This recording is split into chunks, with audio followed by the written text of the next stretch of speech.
Will all members of the council, as well as the public, please rise for the invocation and remain standing for the Pledge of Allegiance. The invocation this evening will be offered by Councilman Green. Shall we bow? Dear God, thank you for this day. Thank you for allowing us to assemble here today to do the work of your people.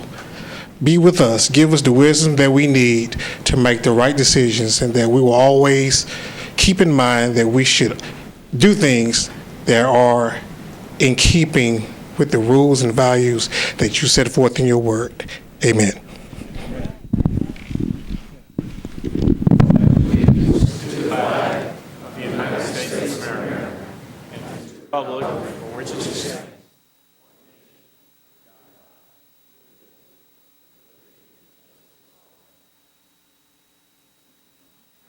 Without objection, we'll suspend the calling of the roll and ask the clerk to record the names of those members present throughout the meeting. Is there a motion for adoption of the minutes of the meeting of December 15, 2015? Without objection, the minutes of the meeting will stand approved as written. Madam Clerk, is there a message from the mayor? Vice Mayor, I present Mayor Megan Berry. Thank you, Madam Clerk.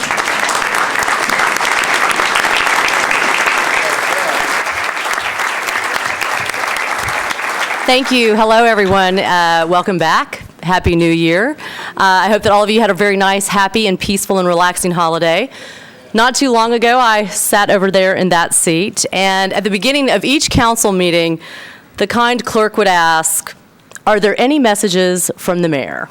And occasionally, Clerk Hall would respond yes, and she would read a bond report. And during the 8 years I served on Metro Council, the mayor appeared in person a few times. It kind of became a running joke. Will there be any messages this evening? Well, I promise I am not going to come up here all the time, but I do think it's important for all of you to hear from me on occasion. This past Sunday marked my first 100 days in the mayor's office, and for 26 of you, this has also marked, I think, 100 days for many of you on this council. For the other 14, this is old hat. You already know what to do. And like you, I've been busy.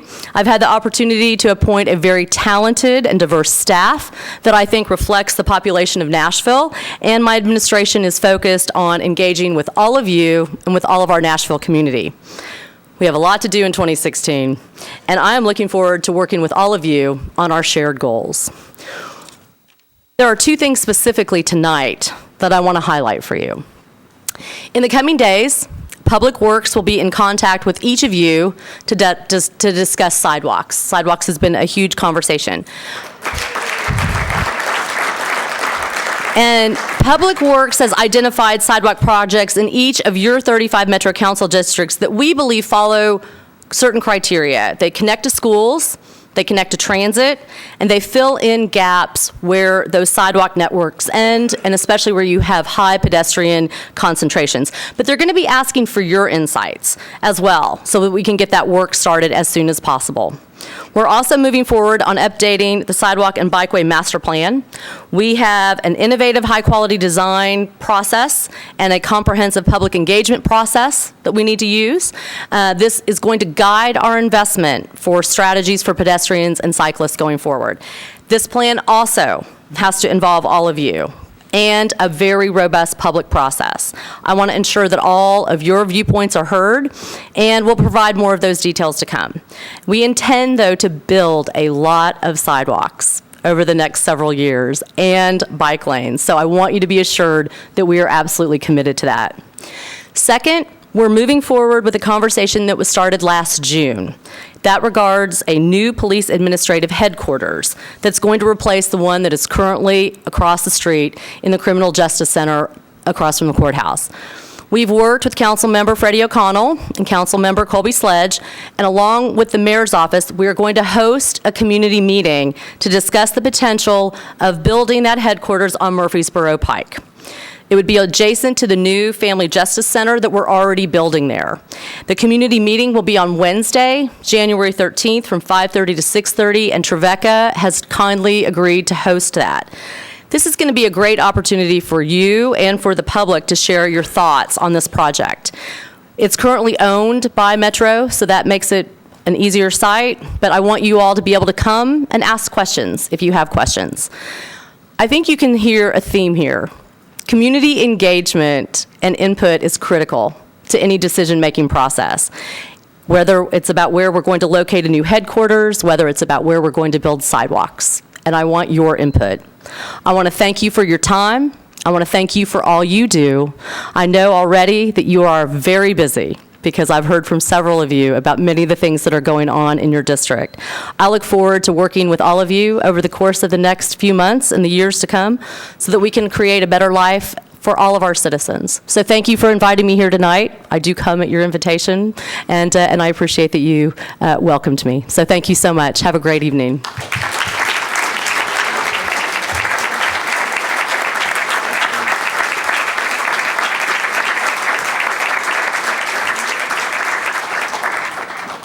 Members of the council, I hope you'll learn from the brevity of the mayor tonight and follow her example. Thank you. Are there any committee reports on items not otherwise appearing on tonight's agenda? If not, we'll move on to our regular agenda items.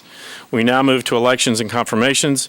Is there a report from the Rules, Confirmations, and Public Elections Committee? Councilman Shulman. Thank you, Mr. Vice Mayor. There is a report from the Rules Committee. I will start with the appointment of Ms. Mattia Powell for the Community Education Commission for a term expiring October 6, 2018. We had a nice discussion with Ms. Powell, and the committee approved her recommendation 8-4 and 0 against, and I would move for confirmation. Is there a second? All those in favor? Opposed? Motion carries. Councilman Shulman. Thank you, Mr. Vice Mayor. On the Sexually Oriented Business Licensing Board, we had quite the discussion. Very interesting conversation. We had two reappointments to look at. One was the reappointment of Ms. Tiffany Gray for a term expiring October 10th, 2019, and the reappointment of Mr. Jonathan Richardson for a term expiring October 10th, 2019 as well. Very good conversation, and after much thought, the Rules Committee voted to approve both their nominations or their confirmations 8-4 and 0 against, and I would move for confirmation. Without objection, we'll take those two together. All those in favor? Opposed? Motion carries. Councilman Shulman. All right. Thank you, Mr. Vice Mayor. On the last one, we looked at the appointment of Ms. Deborah Grimes for a term expiring October 31st, 2019 for the Stormwater Management Committee. And again, after discussion, the Rules Committee voted to confirm Ms. Grimes 7-4 and 0 against, and I would move for confirmation. Is there a second? All those in favor? Aye. Motion carries. Councilman Shulman, thank you very much. We would like to recognize those citizens who were confirmed tonight. If you'll please stand as I call your name and remain standing until all have been introduced. For the Community Education Commission, Ms. Mattia Powell. For the Sexually Oriented Business Licensing Board, Ms. Tiffany Gray and Mr. Jonathan Richardson. And for the Stormwater Management Committee, Ms. Deborah Grimes. If you'll join on behalf of the entire Metro Council, we'd like to thank you for your willingness to serve, to volunteer your time and expertise. Thank you very much.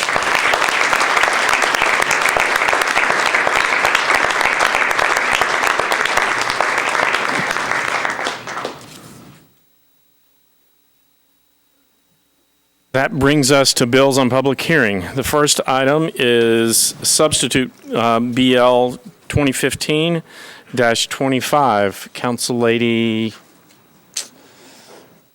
Allen. There you go. I'm there. Thank you, Mr. Vice Mayor. I'd like to move for withdrawal with a brief explanation. Council Lady Allen. Is there a second?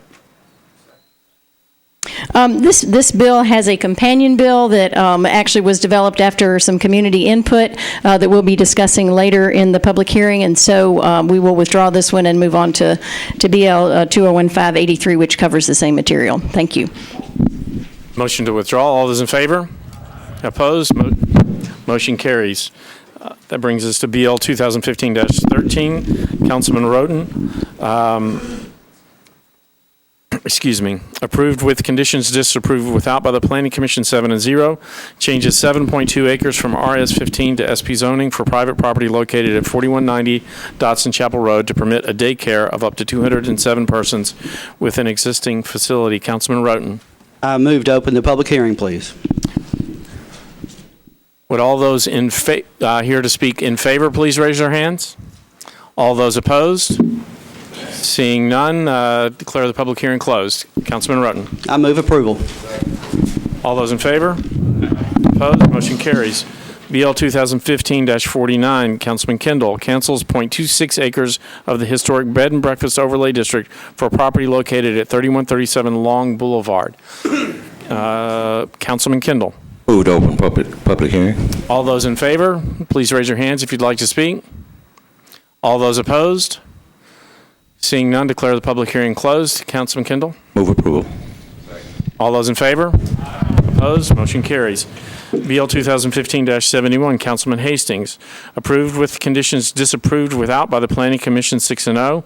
Changes .68 acres from RS 5 to CS to SP zoning for property located at 101 Fern Avenue to permit up to 9 residential units. Councilman Hastings. Thank you, Vice Mayor. I move to open up public hearing. All those here to speak in favor, please raise your hands. All those opposed? Seeing none, do those in favor seek to speak? I'm sorry, is there someone opposed? Okay. Seeing no one opposed, do those in favor seek to speak? Declare the public hearing closed. Councilman Hastings. Move for approval. Is there a second? All those in favor?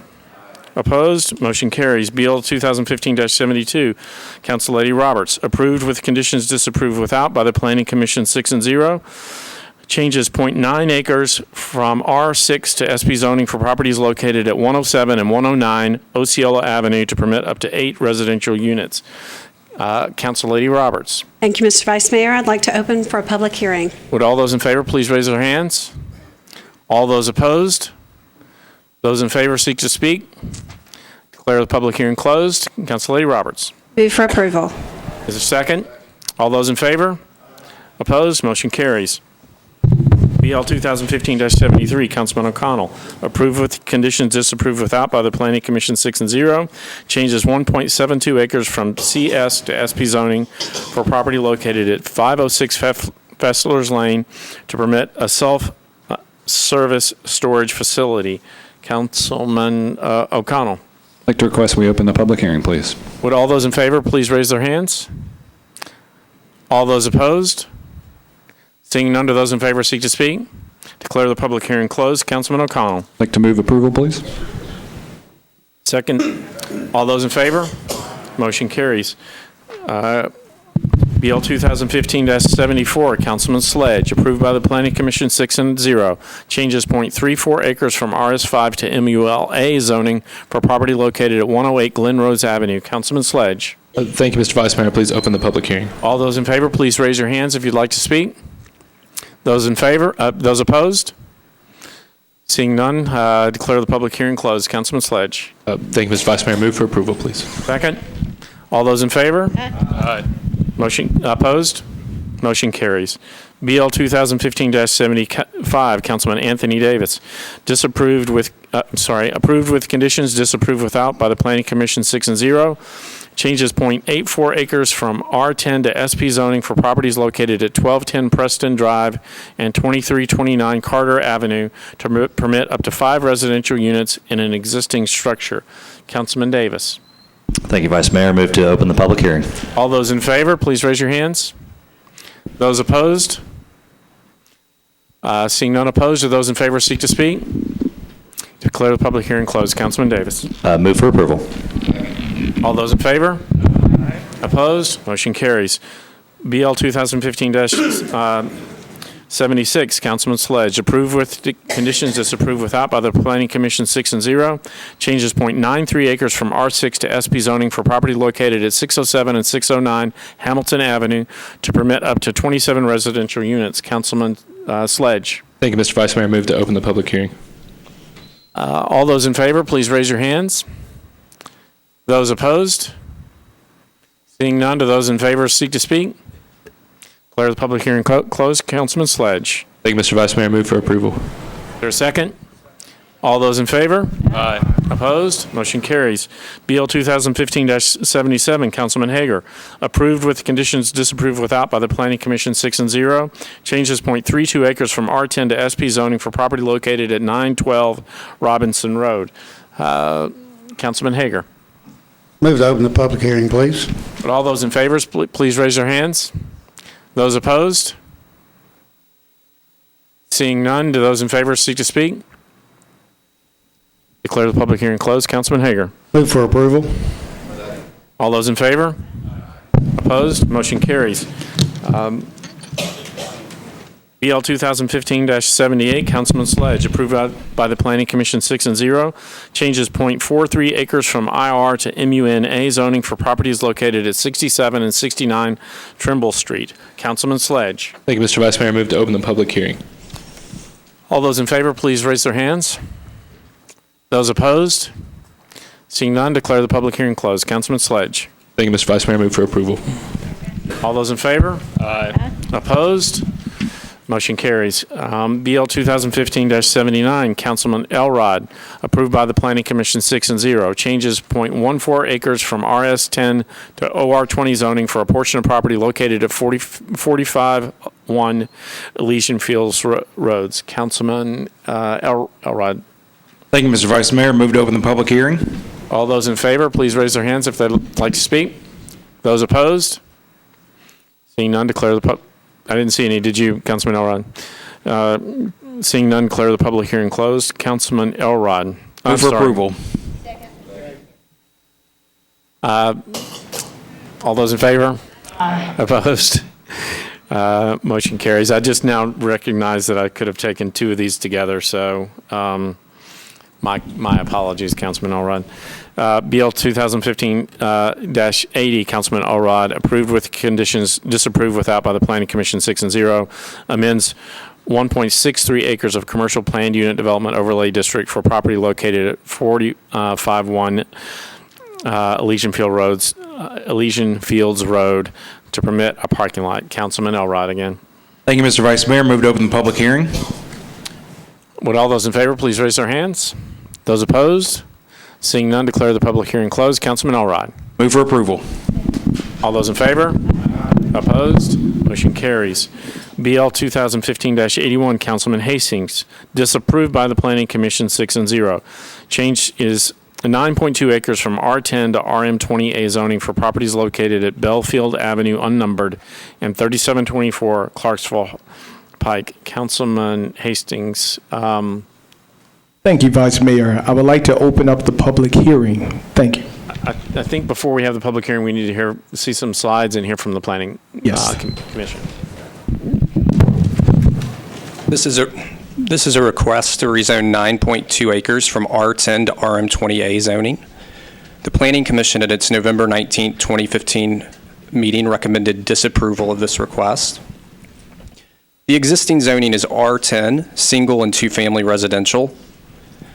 The proposed request is for residential multifamily zoning of 20 units per acre. The property falls within the Bordeaux-Whites Creek Community Plan, and the policy is suburban neighborhood evolving, as well as conservation policy. The concerns expressed were access through local streets to Clarksville Pike, transitioning and buffering to the surrounding neighborhood. The Commission recommendation was disapproval. Councilman Hastings. If we could open up the public hearing. All right. Would all those in favor of BL 2015-81 please raise their hands? Those opposed? Would those in favor please move?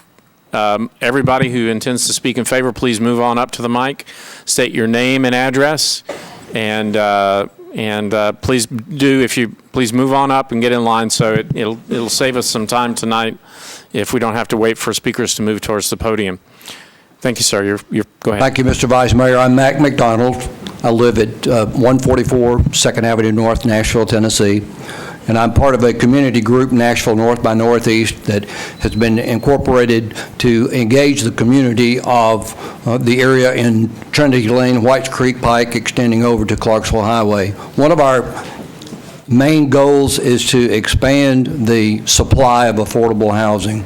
This particular area is one of those areas that should be addressed by Planning Commission, developers, and we want to encourage people to look at higher density housing in these areas, especially where there's really not that much in terms of high traffic. We think that some of the objections can be overcome in terms of access, so I'm in favor of this particular bill. Thank you. Mr. Vice Mayor, my name is Dan Lane. I live at 3912 Drakes Branch Road. I'm also a real estate broker. My office is located at 3407 Clarksville Highway, which is about a block and a half from the site. I come to support this site. I've lived in Bartow area now for approximately 21 years. And since that time, I've been very active in the community and also both business and neighborhood association. We have only had 66 units built in that area during that 21 years. And that was units that were built behind the Kroger Shopping Center there. If you look at the ratio of apartments in this area, you're probably looking at single-family home making up 85 or maybe 90%, and apartments or multifamily is about 10%. When you compare that to the rest of the area, the city, you'll see more of a 40%, of 60 to 40% ratio, 60% single family, 40% apartment. As a real estate broker and we do property management, we get anywhere from 5 to 10 calls a day for people asking and looking for apartments in the area. We need them. I think the site is good. The other thing, myself, along with several other businesses in the area, for the past 6 to 8 months, have been communicating with TDOT. I had a meeting with them about 3 weeks ago. They are studying the area. They tell us that this project is going to be involved in the next funding source for widening Clarksville Highway. We know it needs to be widened, and I think once that is done, it will help handle any of the traffic concern that anyone have. I ask you, we need apartments in that area. You talk to anyone out there, one of the biggest complaints they have is we don't have any sit-down restaurants and so forth. They've been told for about 15 to 20 years until we get more housing out there, we're not going to get it. I mean, it would take us about a 5-mile radius to get 10,000 people, and then we're touching downtown. So it's about time. I know there's people out there, and many of my friends and so forth, oppose any type of development out there. They want it to stay the same, but that's not going to happen. We need apartments and multi-family housing out there. That part of the city needs economic stimulus. We've been overlooked, and I ask you to support this request.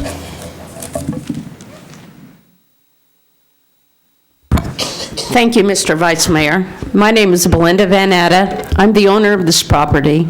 I live at 1257 Oaklawn Road in Chapmansboro, Tennessee.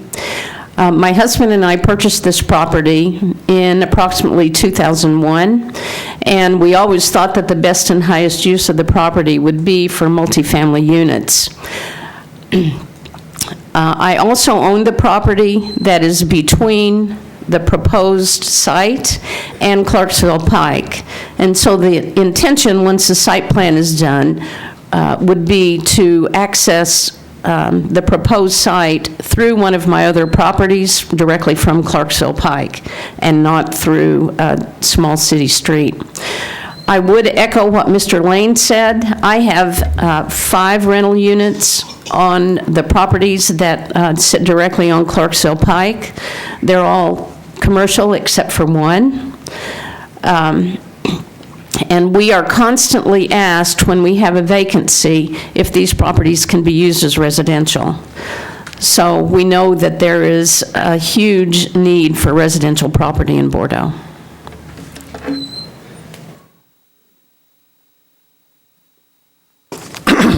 Thank you, Mr. Vice Mayor. My name is Mike Hedges. I live in Pleasant View. I am proposing to develop multifamily housing on this site. There's been some, I'd like to tell you, why we're here. As has been pointed out, Nashville needs housing. More than that, North Nashville needs quality housing. This would be workforce housing, inclusionary housing. This is not the projects. This is not Section 8. This is not public housing. I guess the closest thing that would look similar would be the Park at Metro Center, if y'all are familiar with that. I say it would be very similar because it was the same architect who designed that one many years ago. Of course, we've come a long way since then. What is different about what we're proposing in the Park at Metro Center is that their two-bedroom rents start at $1,200. These would start at about half that, about $650 is the present projection. These would be greener, they would be green certified, they would be very high energy efficiency, much higher brick content, no vinyl siding, a very nice property. The other things that have been mentioned in opposition to this is there any way to get that site plan back up on the screen? Is that easy or hard? If it's hard, I'll keep on talking. It must be hard. No, there we go. Is the impact on the side streets? Well, if you look to the southeast of the property, on the zoning, on the tax map, it shows streets coming in from the southeast, but that's not true there. Those are just lines on a plat. There are no streets. There is no access from the southeast. The only access is from Clarksville Pike. We did not request any rezoning of any parcels on Clarksville Pike because we don't intend to put any housing units there. Everything would be, that would be the only ingress and egress. Everybody, you can always hear people object to the traffic impact. According to the TDOT traffic counts, they have a counting point about a half mile or so southeast of the site and about a half mile or so north of the site. The one north of the site recorded about 16,000 cars a day. The one south of the site recorded about 36,000 cars a day. So let's just split the difference and call it over 25,000 cars a day. National studies show that family apartments generate about 1.7 trips per unit per day. So we would add less than 0.8% to the volume, and that's before Clarksville Pike gets improved. If we added 15 of the proposed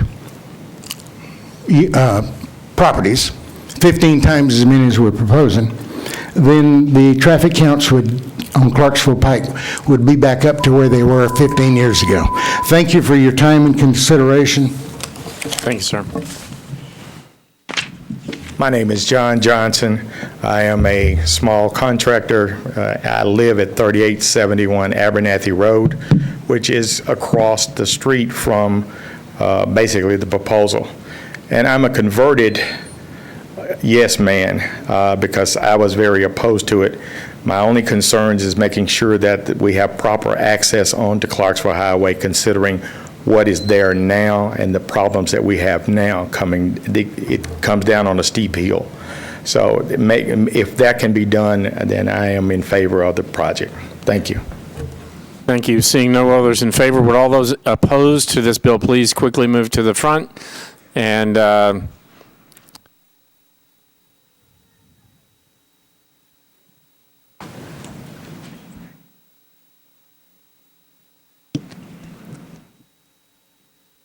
don't be shy.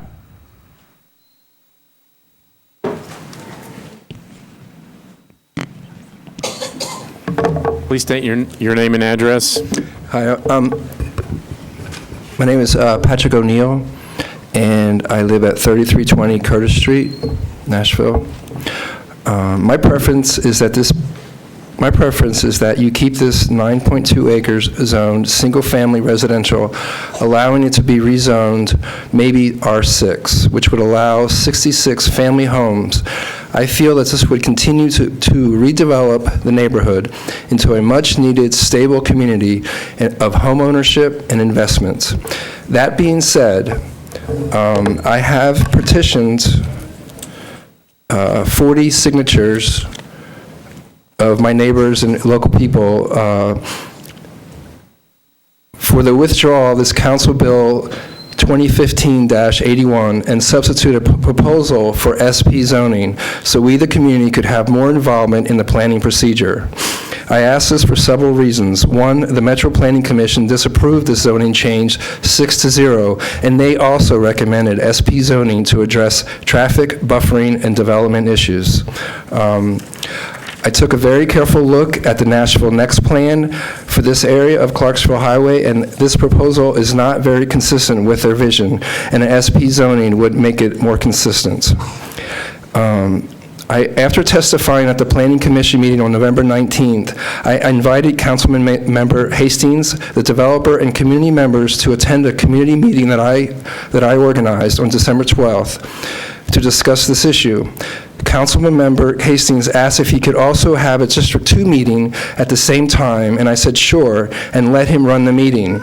He put our item at the end of the agenda, and after the developer presented his idea, we ran out of time to discuss the issue. Also, TDOT is just about to begin a 2-year reconstruction of Clarksville Highway. Do we really want to have this kind of redevelopment at the same time, right where the construction's about to begin? So, we, the 40 or so signers of this petition, ask that you either reject this bill or defer it for 2 months so that we, the community, and the developer and council member can meet together and work out an agreement on SP zoning. Thank you. Good evening. My name is Daryl Blackledge White. I reside at 2204 Courtney Avenue. I have been there for several years, and I am opposed to the zoning as it is currently stated for several reasons. Probably one of the biggest reasons that I've heard the proponents of the bill say is that this would provide sit-down restaurants and increase growth, economic development and growth in our neighborhood. I also heard that they have made comparisons to the project that's in Metro Center, which is the apartment complex, and also I wanted to make reference to the apartments on Buena Vista that have been there for several years. That being said, I think that this is indicative of lack of truthfulness in the fact that we will have single sit-down restaurants, in the fact that if you look at those two developments, that has not occurred. Also, I want to point out the fact that Clarksville Highway, as it stands now, is also very congested, and it is very difficult for people that have children or even people that exercise or what have you to utilize that walkway, the thoroughfare. And so having 100 and so unit apartment complex will more than likely increase that. I also want to talk about the differences and the impact that it will be to the schools that are already struggling in the area. Lastly, I want to speak about the crime that has been documented in the apartment complexes on Buena Vista. When you talk about low income or affordable housing, I think it's very telling that the people that are wanting, the owners, and not only the owners but the developers, are from places outside of Davidson County that I am quite sure are not pushing for affordable housing in their communities as well. So again, I am in line with probably everyone else in line that we are asking that this motion be again denied, and that if, in the absence of it being denied, that we either defer it for 2 months so that we can have more community input, or that it be remained residential zoning for single-family residences. Thank you. My name is Carl Meyer. I've lived for 19 years in North Nashville at 2407 Hyman Street. I'm the principal coordinator for the Nashville Greenlands community devoted to urban agriculture and social justice, and I'm also the elected recording secretary for the North Nashville Organization for Community Improvement. Over the last 19 years, our Nashville Greenlands community has had a substantial essential part in the restoration of 8 vacant houses in North Nashville, using only our private resources, and we've made them available for highly affordable, low-income, multiracial housing for young people just getting started, including Patrick O'Neill, who made the first presentation here. Members of the Planning Department staff, Planning Commission, and a number of the members of Metro Council here have known me for a number of years as an advocate for the positive development of our neighborhood, but always with the greatest sensitivity to the needs and interests of the current residents. We believe that all district council members should insist that all developers who come to them with proposals for zoning changes must hold well-publicized open meetings with interested neighborhood organizations and residents and get their feedback before presenting their rezoning proposals to the Planning Commission staff, the Planning Commission, and Metro Council. That did not happen in this case. We also believe that SP zoning offers the best way to reconcile differences and come up with agreed plans for development. Therefore, we strongly support the request of our neighbors slightly to the north to defer this bill for 2 months and to allow for discussions among the interested parties and to amend the bill to enact SP zoning for this property.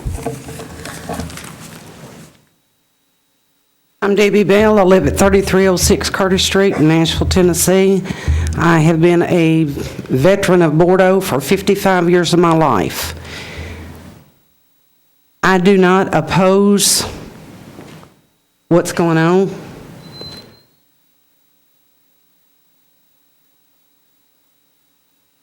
I think that everything should be put to the SP, put off for 2 months. When you call North Precinct to get someone to come out because things are going on in your neighborhood, they never show up. And I know North Precinct needs new officers, more officers. But with Buena Vista Apartments, the apartments that are already on Clarksville Highway, there isn't enough security to put in 120 more units of lower income people. I don't approve of it, and I hope that y'all give us the 2 months to get together and talk over it again. Thank you. My name is James Merritt. I live at 3315 Curtis Street, which is only about a block away from this proposed site. This would be directly behind my house. My concern is for the number of units that's going in and what type of barrier would there be to separate our neighborhood from this development. My main concern is crime and traffic. Not that there is crime or that there definitely would be, but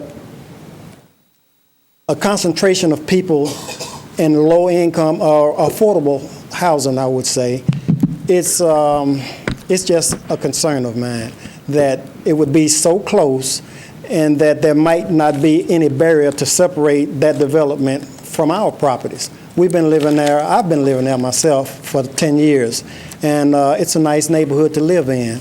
And my fear is that it might not stay that way. I'm not opposed to development, it's just that it needs to be done where we can have enough input to have our concerns addressed before it's done. So, thank you. Hello, my name is Dr. Michelle Blackledge. I live at 3304 Courtney Court. I am definitely opposed to low-income housing, and especially the density that they're asking for, not only for the crime aspect of it, is because we've got narrow streets. These are older houses, and so unless they plan on widening the streets, where are these people going to access from? The way that they have it now on Clarksville Highway, they would actually have to come through. If you've ever driven on that street, you know once you come across that hill, there's no stoplight. I mean, it's like playing chicken across the street as it is. The crime that they have over in Buena Vista is bad enough, so you're adding 120 more properties. How do you think the community is going to adapt to that? My other concern is that we're sitting here wondering where these people are going to live. The low-income housing that they put behind Kroger is still vacant. I went over there. They still have vacancies. So why would you adapt a bill that would allow 120 more houses when they still have homes for affordable housing that still have vacancies? So for me, this doesn't seem like a good idea. I don't think it's been well thought out. I think that everybody who sat here and said that they approve it or they would like it to move forward is from outside of that area. We are a very family-oriented community. As you can see, my neighbors are up here with us. I just hope that you guys give us the opportunity to either sit down or go ahead and disapprove this altogether and have them come back with something more substantial than what they're putting forward. Thank you.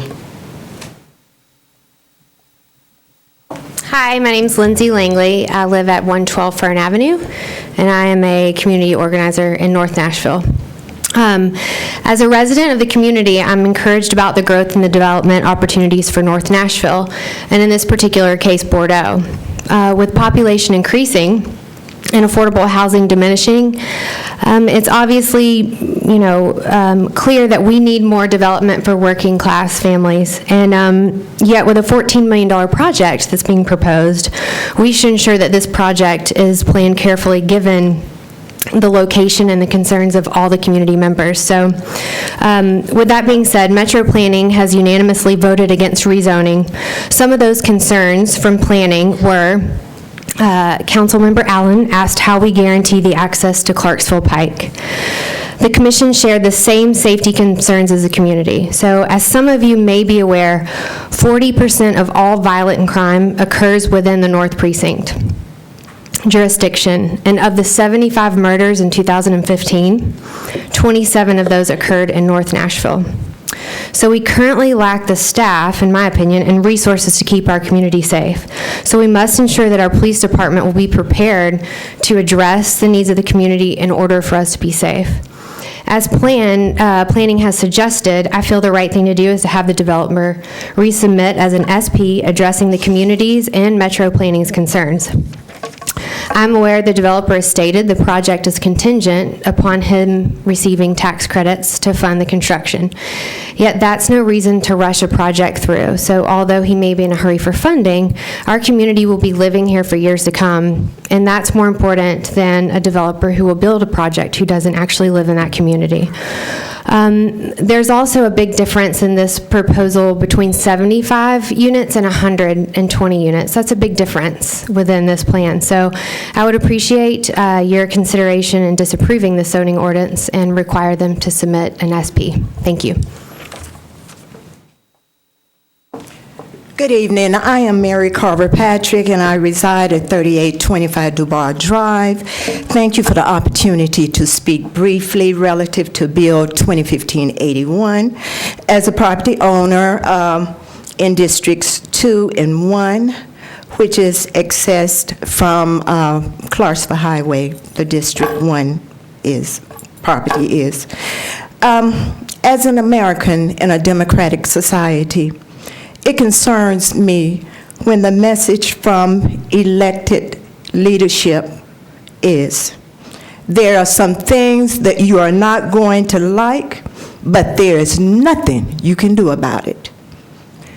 You have 3-page letters that I emailed to you, and they are on your desk, so you may refer to them. This type of statement was so unexpected and shocking to me. I didn't know if Councilman Hastings was delivering this message on your behalf or if he was speaking on his own behalf. But this is what we heard during the opening remarks at the December 12th community meeting. Towards the end of the meeting, when we opposed the developer's hasty presentation at that same poorly publicized and poorly attended community meeting, Councilman Hastings adamantly stated, "It is my decision. I have the final say." We are taxpayers in Davidson County. Don't we have a vote? Don't we have a voice? We are not against affordable housing developments. As a district that has not seen any significant improvements in at least 25 years, we are elated at the possibility that District 2 will finally mirror some of the other districts. However, that we sat in that meeting that day and Councilman Hastings failed to inform us that he had already introduced Bill 2015-81 on December 1, 11 days before that meeting that we were in, for the first reading, that it was approved and would come back to the floor tonight for a second reading, was a slap in the face. We feel insulted and are very disturbed about being blindsided due to the lack of timely communication in regards to the community meeting, the bill, and tonight's public meeting for the second reading. Nevertheless, tonight, we are respectfully appealing to the council's good judgment and deep and abiding roots in sound ethical practices, and respectfully petition this council to defer this bill and give the members of the district the opportunity to properly vet it or Thank you, ma'am. rezone Thank you, it ma'am. to SP. Declare the public hearing closed. Councilman Hastings. I would like to say thank you to all of you who came out to either support or have your voice heard on this matter. Mr. Vice Mayor, I with a brief explanation before I go on. Is there a motion? A motion. Go ahead. Yes, thank you. Brief explanation. I thank all of you for coming out to saying all. Oh, the motion. Oh, okay, sorry. Yes, sir. Motion of, we would like to defer this one meeting. All right? The motion. All right, Councilman Hastings. All right. I would like to say thank all of you again for coming out and being with us tonight. I see some pointing. Is there?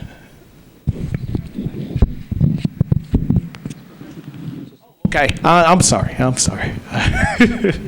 Yeah, I would like to just say to everyone, thank you so much for coming out and being a part of this diplomatic process that we have.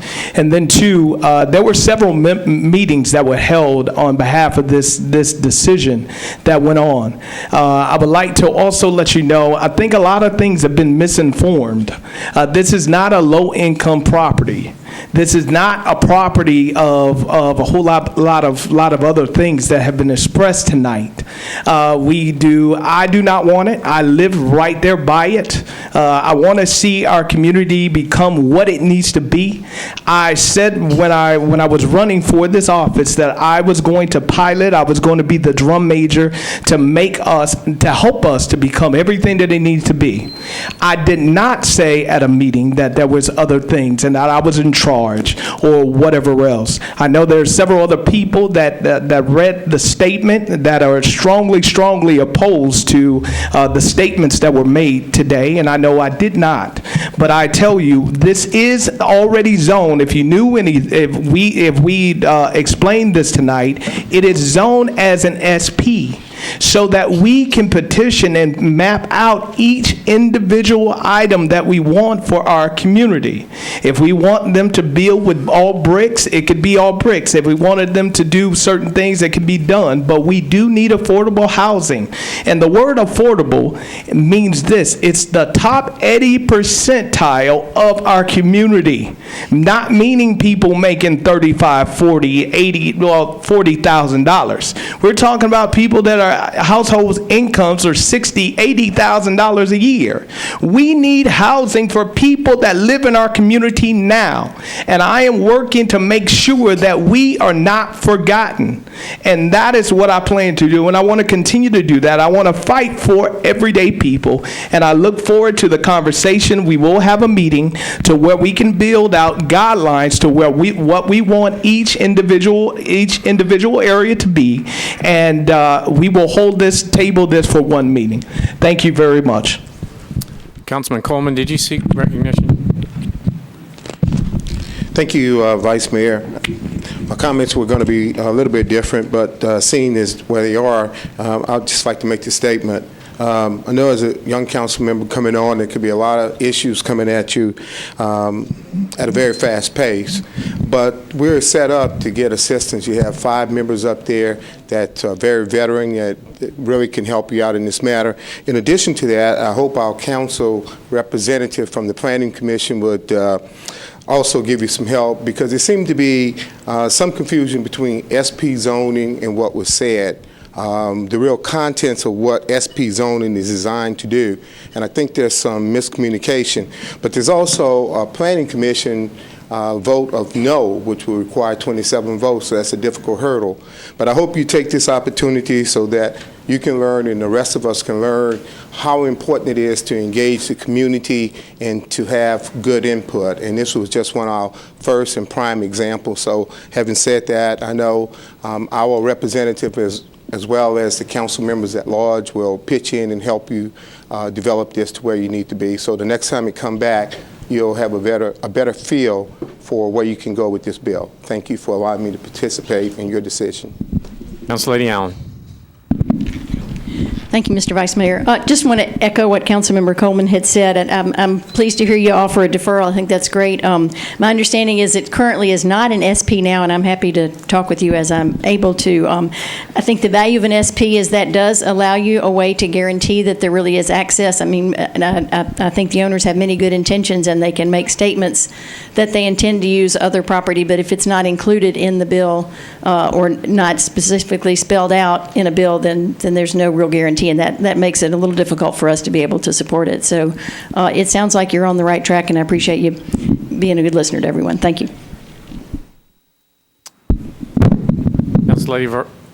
Council Lady Vircher. Thank you, Vice Mayor. Just for clarity, and listening to the neighbors and Councilman Hastings as well, can planning just provide clarity what the zoning is now, what the proposal was was being proposed to? Is it a SP? Is it not a SP? Can we just get clarity as it relates to this bill before we vote? Sure. The current request is to rezone to RM20A, though I do believe that the councilman intends on converting it to an SP on third reading. So the current request is for a straight zoning district, but with the intent to convert it to an SP at third reading.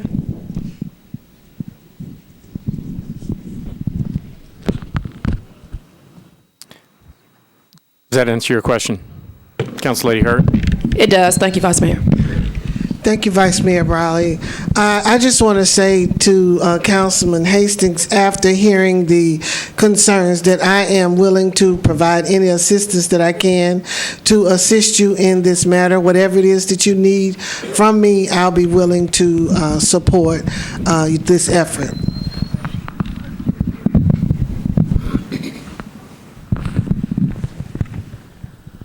Council Lady Dowell.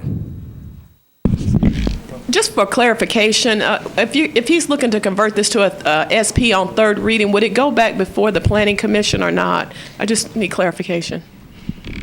I don't believe it would. It wouldn't. Not without a motion to do so. It would not. Thank you.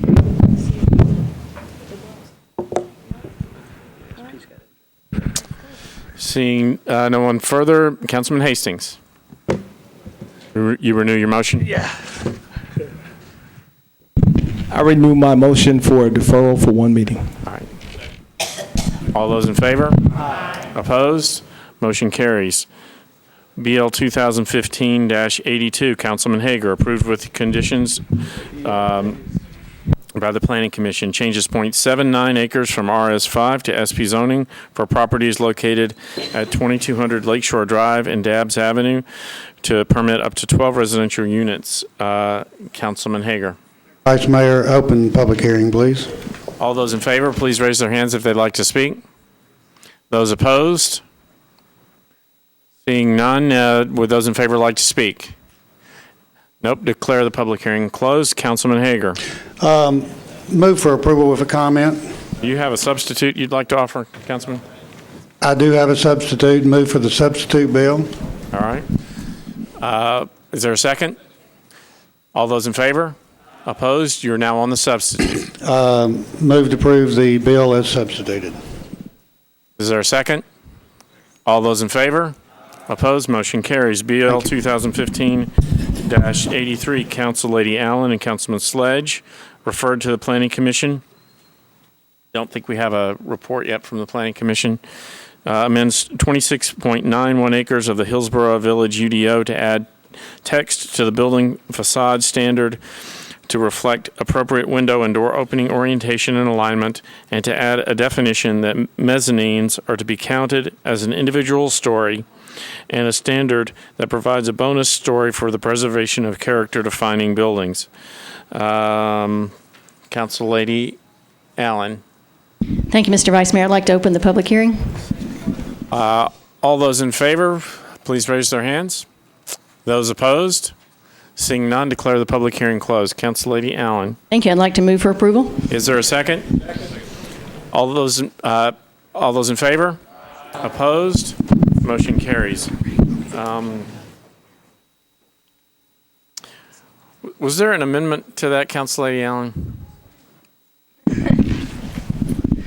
Let me back up and move the amendment with a brief explanation. I think technically we would need to, can this be amended on third reading? Let's move the amendment. Let me move I'll amend it on third reading. Let's move it. Let's move my the oversight, amendment on third sorry. reading. Oh, thank you. That was my fault. It was on my agenda and I forgot to mention it to you. That brings us to BL 2015-84, Councilman Sledge, approved by the Planning Commission.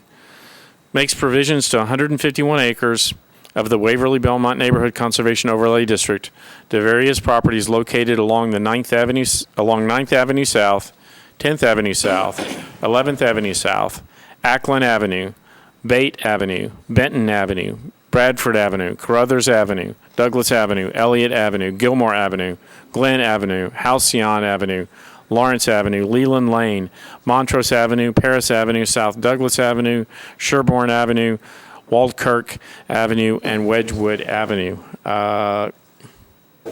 Councilman Sledge. Thank you, Mr. Vice Mayor. Request to open the public hearing.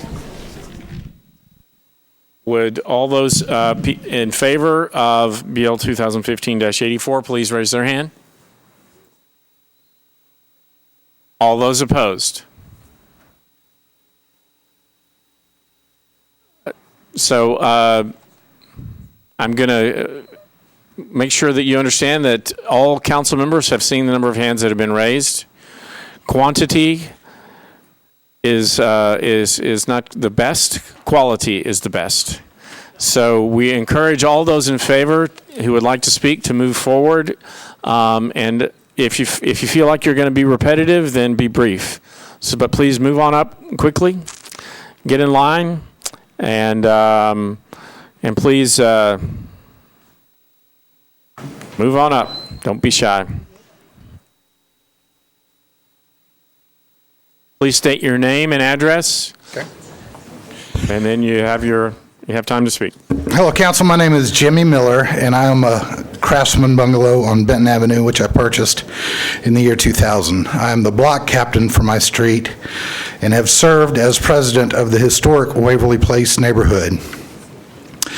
In honor of the history of this great neighborhood, I support this proposed conservation overlay because I cannot think of any better way to honor 12 South's heritage and its longstanding residents.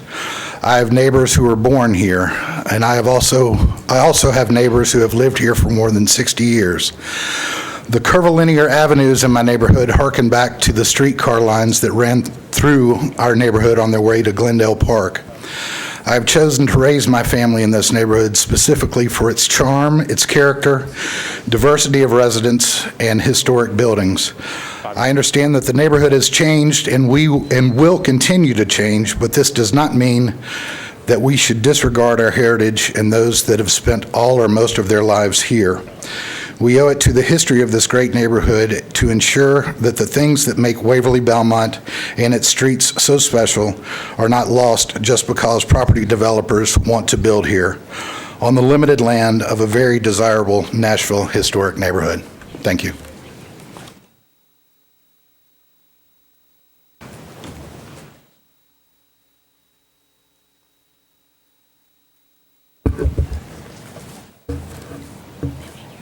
Vice Mayor Briley, members of this council, ladies and gentlemen, I am Ola G. Hudson, a 46-year owner and resident of the property at 920 Bradford Avenue. I appear here tonight reluctantly, lest I be viewed as a senior citizen who consistently resists change. I realize that change will, and in some cases must happen. But I've lived long enough to know that all change is not for the good of community. I further realize that we live in a capitalistic society, and a property owner has rights concerning sale and use of his or her property.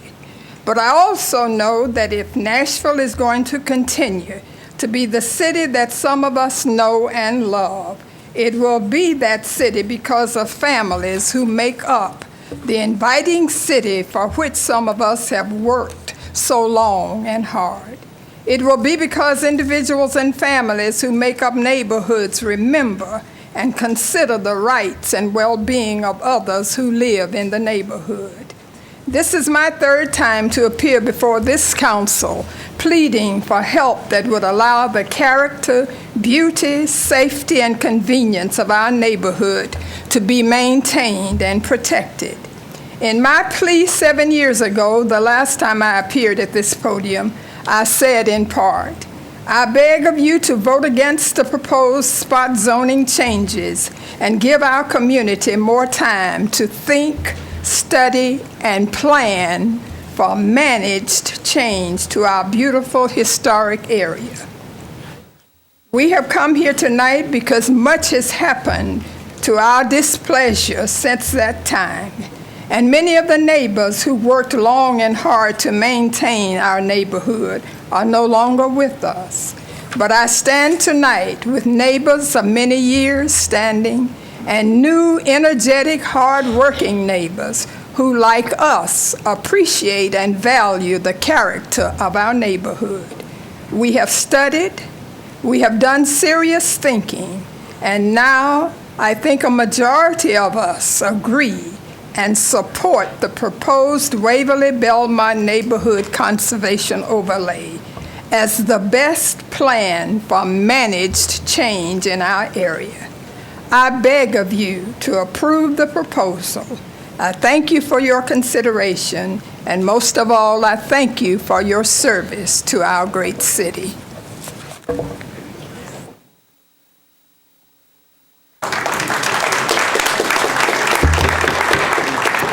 That's a tough act to follow.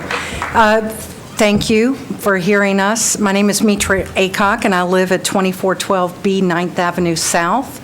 I live in new development in our neighborhood, but I would say that I live in responsible development. We're in keeping with the character of the neighborhood. The house is not shoved up against many other, are you putting on them short? Thank you so much for doing that. But it's responsible development. We have a lovely large lot.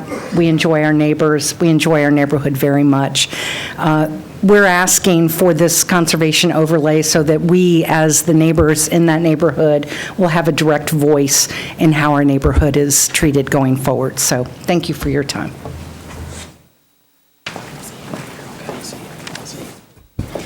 I'm Ken Winter, 1021 Paris Avenue, 37204. I'll provide context.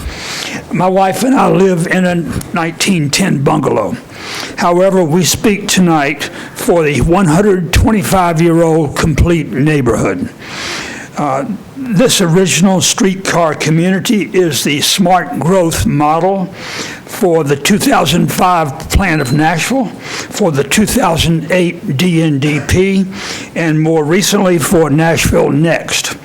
As in the first quarter of the 20th century, the modest but timeless residences are still within walking distance of a commercial and cultural district, churches, elementary school, open space, and community center. Nashville Next distinctly inclusive housing goals are: 1, economic and social diversity; 2, strong and diverse housing market; 3, less negative gentrification; and more supportive neighborhoods.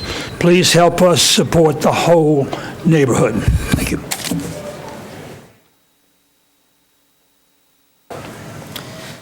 Hello, my name is Jeff Meltison, and my wife and I, we live at 2026 10th Avenue South, and we bought the house in 2000. It was a 1,400 square foot cottage, and over time we had the resources to add on to the house. We did so in the back, and I venture to say that passersby, when they look at the house, they probably don't even notice that we've added on to it in such a way. We've preserved the historic integrity of the house. And over time, when people would buy homes in our neighborhood, they would commonly give them some tender loving care and fix them up. But that's changed. Today, when a new house goes up for sale, far too often it's demolished and replaced by a very large house, or frequently 2 houses on that lot.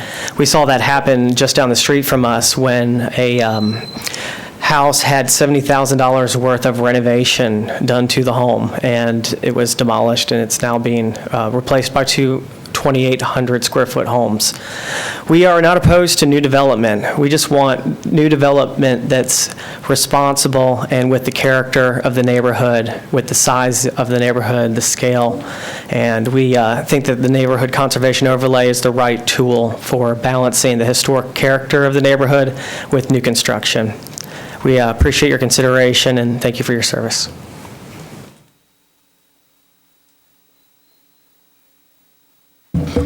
Short too.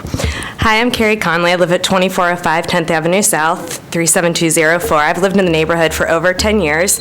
I also was one of the leads in getting this conservation overlay in place, hopefully, with your support, as well as the vice president of the 12th South Neighborhood Association, in which the board unanimously approved the Waverly Belmont Conservation Overlay. I want to give just a little history on the amount of time that has gone into this. Originally, it was going to be 6 or 7 streets and had started in 2013 with a small number of streets.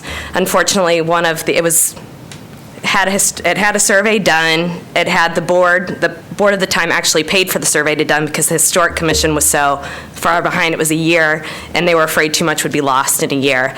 Unfortunately, the lead of that had a family emergency and had to go away to East Tennessee. I picked up in the spring, so this isn't something that was brand new. It is something that had already been talked about throughout the neighborhood. We started meeting with the prospective council members that were running, as well as the Historic Commission, starting in March. We had our first public meeting in July. We had 4 public meetings, all which were posted on Facebook, Nextdoor, also flyers delivered by all 30 of the block captains. We had block captains for every block of the street. The block captain's goal were to deliver information for the meeting, trying to take into account that a lot of people do not have email and social media, especially the people we're really trying to protect and advocate for. Their job was to hand out the flyers, let them know when the meetings are, and give in a survey which would give us our information so that we could continue to notify neighbors if they needed more information, if they were in support or against. Also, always giving them Robin Ziegler and Colby Sledge's information if they had specific questions about their properties, knowing we were not the experts, but just an advocate to make sure that all the neighbors were informed. So that process, we had 4 public information meetings, July, August, September, October. It did passed unanimously with the Historic Commission, also passed unanimously with the Planning Commission. All I'm asking is that we have guidelines. We need to protect what was there. We can't get it back once it's gone, and especially look out for a lot of us, such as me, that lives in nonprofit, that bought my house 11 years ago, that could not do that right now. And there's a lot of people that want to live in our neighborhood that can't when we have homes that are going for $1 million. And unfortunately, we're seeing a trend now where a lot of beautiful historic homes were torn down and $1 million home put up, and they're sitting there. They're not even selling. And was that worth the loss? And a lot of our neighbors that I have personally known did not make the money they should have made on their properties. And they did it under false circumstances with people being greedy in regards to development. I am not against development. I think it is wonderful. All I'm asking for guidelines and to truly listen to the neighbors who live and reside in the neighborhood, and the majority definitely wants this. We got over 370 surveys out of 698 properties, 6-to-1 ratio, possibly 7-to-1 now at this point because we've had almost 500 people respond. So we have definitely spent a lot of time, and this is something the majority of the neighborhood would like to see. Thank you.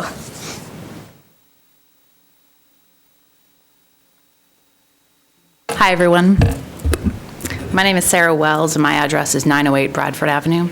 I'm a block captain for Bradford Avenue between 9th and 10th Avenue South. My husband and I have been homeowners in Nashville since 2009 and in 12 South since June of 2013 when we moved into our 1921 home. We love our home and neighborhood, not only for the warm and welcoming people that live there, the walkability of the neighborhood, the distinct rhythm and feel of each street, and the history of the area, but also because of the diversity of people and homes. We support this overlay because it helps to preserve and promote the character of the neighborhood. It recognizes that the neighborhood itself has a notable history and that its residents come from all walks of life in terms of their racial, economic, and religious backgrounds. It also acknowledges and continues to encourage a varied range of property uses, including churches, rental properties, and residential homes. We are a distinct and diverse neighborhood, built on a tradition of differences. As 12 South increasingly becomes a tourism destination, this diversity sends an especially important message to the world at large about Nashville. The adoption of the Waverly Belmont overlay will maintain the integrity of remaining historic homes, provide guidance for new homes and renovations, and promote responsible development. I want 12 South to remain the neighborhood that we love, complete with people living in homes with histories and stories as unique as their residents. Please support our overlay. Thank you.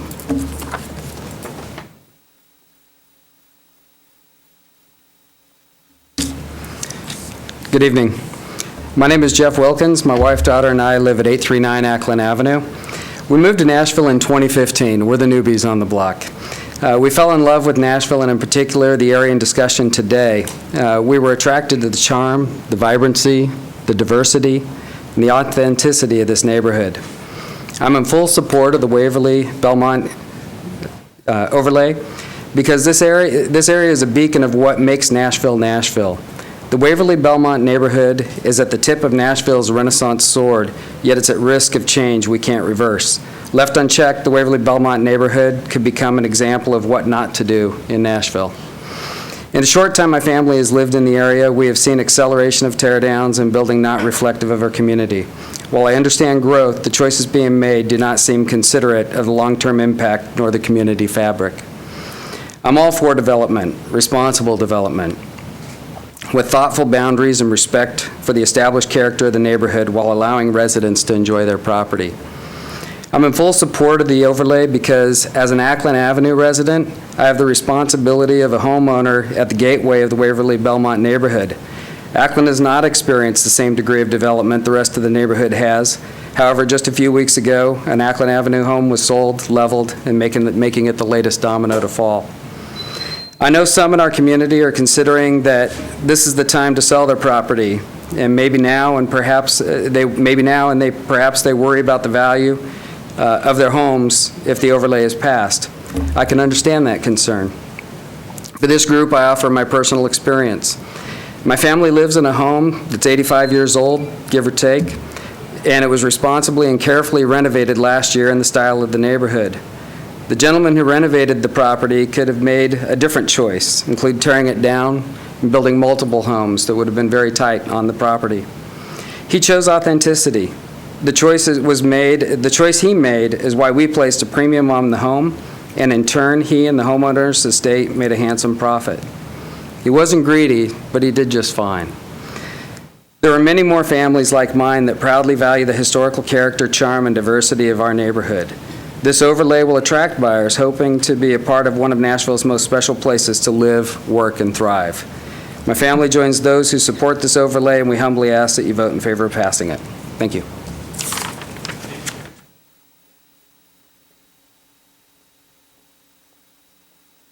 Good evening to the Vice Mayor and Metro Council members. My name is Gloria Conley, third-generation resident of 910 Acklet Avenue, where I was reared and presently reside. I am a supporter of the Waverly Belmont NCZO of the 17th District and proud of my neighborhood. A graduate of John Overton High School, class of '82, and an alumni of Fisk University. I have watched many changes within the community and surrounding area evolve. For example, the family park, which was Fair Park, Ernest de Mumbrium Shoe Shop, which was owned by my great-uncle, now Frothy Monkey. Patton Brothers Funeral Home is also a family-owned business. Baker's Bakery, which was our neighborhood bakery. 100 Oaks, which was the first shopping mall. Charisma House of Beauty, which is the hair salon where we got our hair did. Colonial Bakery Company. Jaguar Dealership was where I was employed in my early 20s. Lakeshore Nursing Home, where my mother was employed. Some of the small businesses were Bob Bell's Market and Little Sam's Beer Barn, which is now small business owners. The Community Car Wash, which is now Urban Grub. Melrose Bowling Alley and Melrose Movie Theater, and many other establishments in that area. My siblings and I are former students of Merle Elementary, Carter Lawrence, Fall Hamilton. My brothers attended Hume Fogg, Waverly Belmont, and Rose Park, our community schools in the neighborhood. My two eldest children are graduates of Fall Hamilton and Rose Park. I have watched the area go from vibrant and unique to ordinary, with most new homes now looking almost the same. Maintaining the historic appearance brings comfort and promotes cohesiveness as well as warmth. My fourth generation, 13-year-old daughter, and my fifth generation, 7-year-old grandson also are a part of this historic Nashville neighborhood, and I would like for it to remain. Remember, it's about preserving Nashville's history. My question is, when you destroy what makes Nashville Nashville, what's left? Thank you.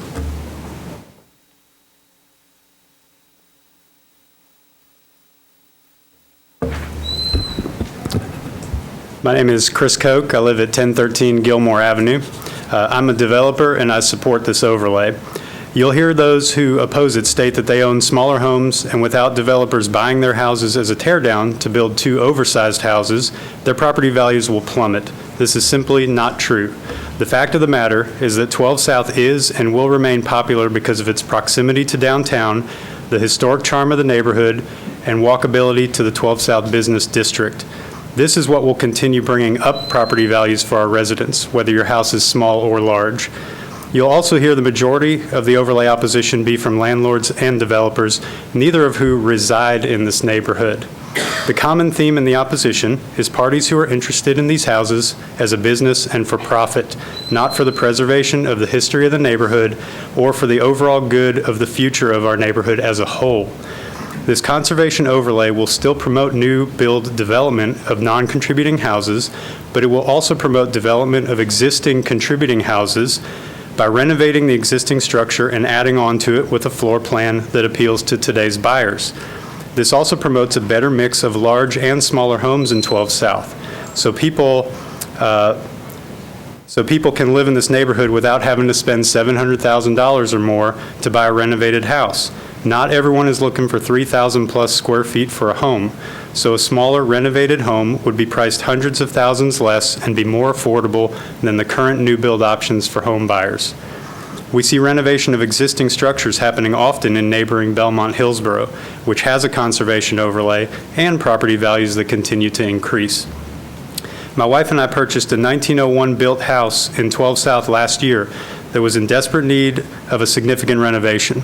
With no conservation overlay in place, we could have simply bulldozed this house that has stood in place for 114 years to build a nice new one. And what a shame that would have been to destroy one of the first houses in the neighborhood. Instead, we repaired and renovated it so it will remain for another 100 years. These houses have been in place far longer than any of us have been around. So who are we to say it's okay to demolish all that history on our watch in the name of money? I see houses bulldozed in this neighborhood each week that I know from my experience can be renovated and added onto. Once these houses from 1900, 1910, 1920 that are still structurally sound are knocked down, that's it. That history is gone and you can't get it back. Please recommend approval of this conservation overlay so 12 South can be responsibly developed and we can preserve what we still have left of this neighborhood's original houses. Thank you. Good evening. My name is Eric Gottfried. I live at 917 Halcyon Avenue. I lived at Halcyon Avenue in 12 South for about 3 years. I was drawn to the neighborhood when I returned to Nashville in 2012 by the community feel, the eclectic mix of people and homes, and the creativity that you could feel in the neighborhood. I think it's worth noting that ironically, my home is one of the big 2,800 some square feet tall homes that would not be allowed in many cases under the zoning overlay, and as you can tell by my stylish t-shirt, I'm here in support of that. Continue, I'm sorry. Buzzers, you never know. When I bought my home, quick story, when I bought my home, I would have preferred, frankly, a restored bungalow, and I was surprised to find that there was nothing in the 12 South neighborhood that we're discussing tonight that matched that description. So I live in a 5-bedroom house by myself because I wanted to live in this neighborhood and found no other available inventory. I represent a number of people at Nissan North America and Franklin that like this kind of option and just couldn't find it anywhere else. So I would have liked something smaller, didn't find it. I wasn't bothered by that because when I bought my house, there weren't many others on the block like it, so living in the kind of one big new one didn't bother me too much. The block was still balanced. Since then, I've seen the pace of change pick up really dramatically. Homes that we've seen set the tone of this neighborhood for over 100 years have been bulldozed haphazardly and quickly. A little change is fine. 12 South is a diverse neighborhood, but the pace has become overwhelming. However, once in a while, and I think you've heard a few stories like that, you do see a home that's purchased and renovated instead. And that's a project that's much more respectful to the home and the neighborhood that serve as its base and host the person that's entering the neighborhood. To me, we've seen this work in other neighborhoods nearby in Belmont and Hillsborough Village. That method has been the future for those neighborhoods, and I think it can be for 12 South as well. I hope Metro Council agrees, and thank you for your time and service.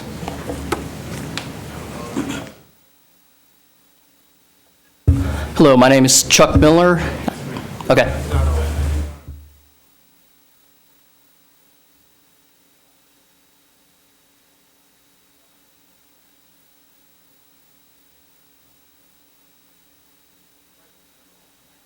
Microphone is off. We will stay here all night. There's still quite a long line there, but please be considerate of everyone else's time in line and try not to be repetitive if you can. Thank you. My name is Chuck Miller. I live at 928 Ackland Avenue with my wife and daughter. My wife purchased our house in 1996. I moved in with her in 2003. In 2008, we carefully crafted an addition to that house, considering our next door neighbor, she's in her 80s, and kind of sensitively working with her to understand, like her needs with, how our house would impact hers. In 2014, we saw she passed away, early 2014. By July of that year, the house was torn down. By September of that year, the eastern sunlight that we used to get through our house was gone. We now look at a great wall of James Hardy siding. My concern is that at the Planning Commission meeting, Ackland Avenue was possibly considered to be removed from this. And I would just like to say that I support the conservation overlay, and I'd like to see Ackland Avenue remain as part of that conservation overlay. So thank you. Hello, my name is Allison Koch. I live at 1013 Gilmore Avenue within the proposed Waverly Belmont Conservation Overlay, and I'm obviously in support of it. Tonight is an opportunity for you to hear from the people who live in the Waverly Belmont community, and I think it's an important distinction to make between two groups you'll hear from: those who live and make their full-time home in the community, and those who own property but do not live there full-time, could be developed for development or landlordship. The effort for this proposed overlay, led by a group of neighborhood residents, has not just happened overnight. There are groups of people who've been working to gauge community interest for over a year for this effort alone. The decision was not made in haste or by just a few people, which I've heard people say. Street captains on every block have met and gone door to door before every community meeting, 4 different community meetings in 4 different months. Landlords, I've heard complaining that they didn't get notice. Not sure how to remedy that when you don't live full-time in the neighborhood. We asked the tenants, please pass these flyers 4 different times, 4 different months. We did the best we could with a volunteer effort when we don't have access to their primary residence addresses. With each community meeting, more and more residents were in support of the overlay and wanted their street to be added to the proposal, making this the largest overlay effort in history of our city. The goal of this proposed conservation overlay is to find the best possible solution for the most people involved. A conservation overlay is the least restrictive of all overlays and will allow most people to achieve the goal of adding on to or renovating their homes, not like a historic overlay, which a lot of people have been confused about. We're in favor of development done responsibly. The future of our neighborhood should not solely be decided by developers who have the ability to change the entire landscape of our neighborhood in a very short amount of time. Frankly, those people don't live next door to us and don't have to talk to us and face us every day. I would like to think they would build more responsibly if we were more than nameless, faceless people living in the houses next door to their next demolition project. Our goal is to have some checks and balances about what is reasonable and responsible for building growth in our neighborhood. We would like to see that process be managed by people whose job it is to know how to do this responsibly, the Historic Commission. You'll hear people who are for, who are against, and as you said, it's not just a numbers game. I don't think it's that simple either. I urge you to listen intently to the people who actually call the Belmont Waverly community home, the people who live day in and day out in this special and historic neighborhood, not the people who are concerned about how much money they will or won't make off the houses in our community, but the people who are trying to build a life there, a community of people who live together with respect for each other and respect for the history of our city. Thank you for your service and thank you for listening.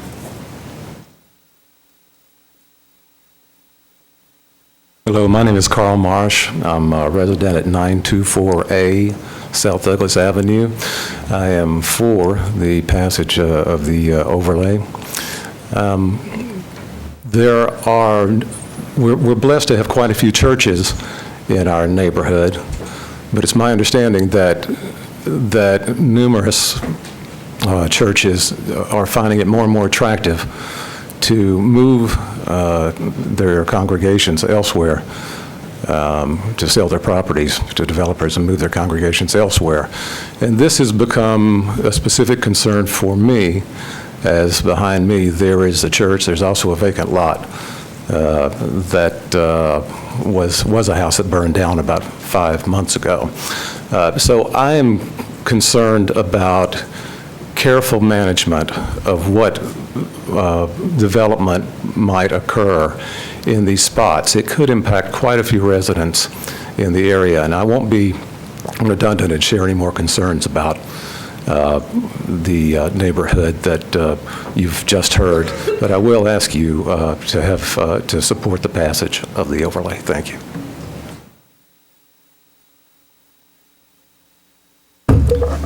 Hello, I'm Samantha Pointer. I live at 905 Waldkirch Avenue. I have lived there my entire life. My grandparents purchased our home in 1967. I've only been away from the home maybe 2 years out of the whole time, and our home was built in 1927, and I support the overlay because I'm alarmed at how many good homes that have good bones are being knocked down, and just instead of one home on a lot, there's 2 or 3 homes on a lot. And I chose to stay in this neighborhood because it was eclectic and because of the history and the homes. That's why I chose to stay in this neighborhood. So I ask that you please pass the overlay so that there will be guidelines and we won't have more homes just being knocked down when they can easily be renovated, and some don't even need to be renovated, but just knocking down homes just to throw up huge skyscrapers. I ask that you put some guidelines in place for that with this overlay.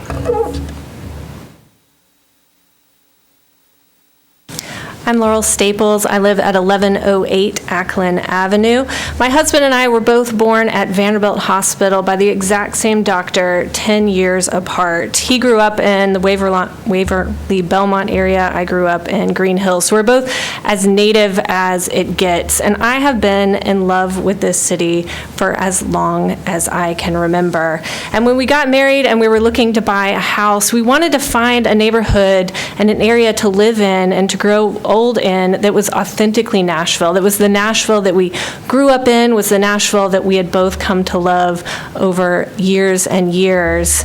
And I'm scared to think what happens when the area that we moved into, 12 South, if development is left unchecked. And for everything everyone else has said, they're putting in these houses that don't fit into the neighborhood. So I support the overlay, not because it's against development. I agree with development. I want Nashville to move forward, but it favors responsible development and it keeps the character of the neighborhood and part of my beloved hometown intact for years to come. So I hope you will improve the overlay and keep the charm and the history of Nashville here to stay. Thank you.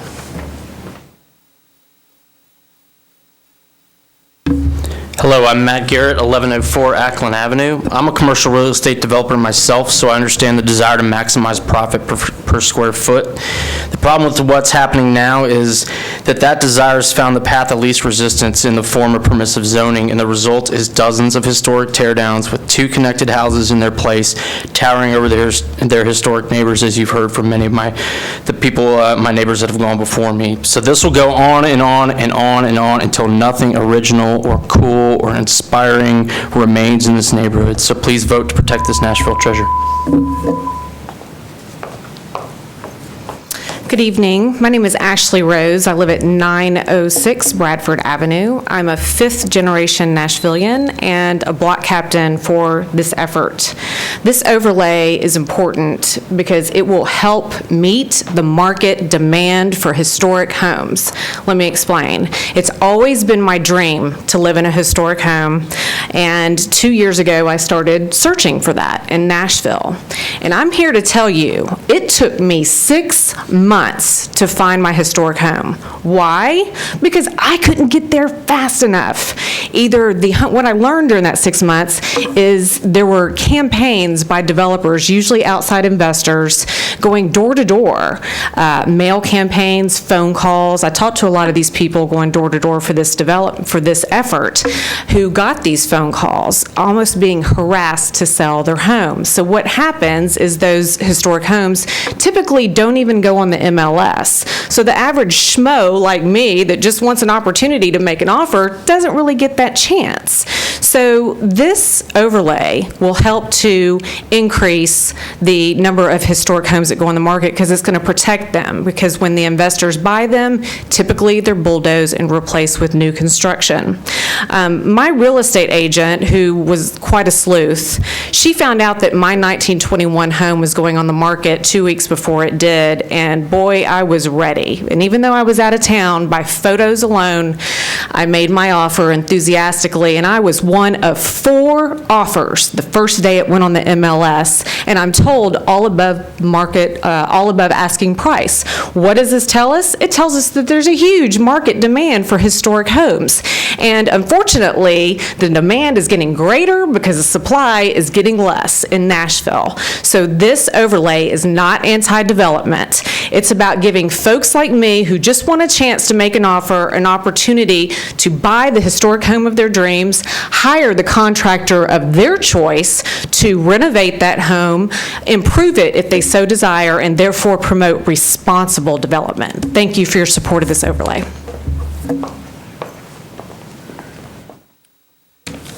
My name is Ryan Parrish. My wife Tyne and I are residents of 833 Glen Avenue for 11 years.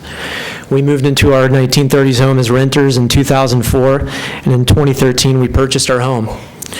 It's worth noting that our home falls within the National Register of Historic Places, the nation's official list of districts worthy of preservation due to their significance in American history. We believe that preservation and development aren't mutually exclusive. This overlay is the best way to preserve historic contributing structures while guiding new development in a responsible way. It will give us, the residents of 12 South, a seat at the table. I have a ton more talking points, but I'm going to cut it short because we have a long line of people. But what I would like to say is, no matter what you guys decide tonight, I've met all of these wonderful people who I may not have ever met if it weren't for this process that we've been through. I hope you acknowledge that, and I hope you protect our past while responsibly guiding our future. Thank you.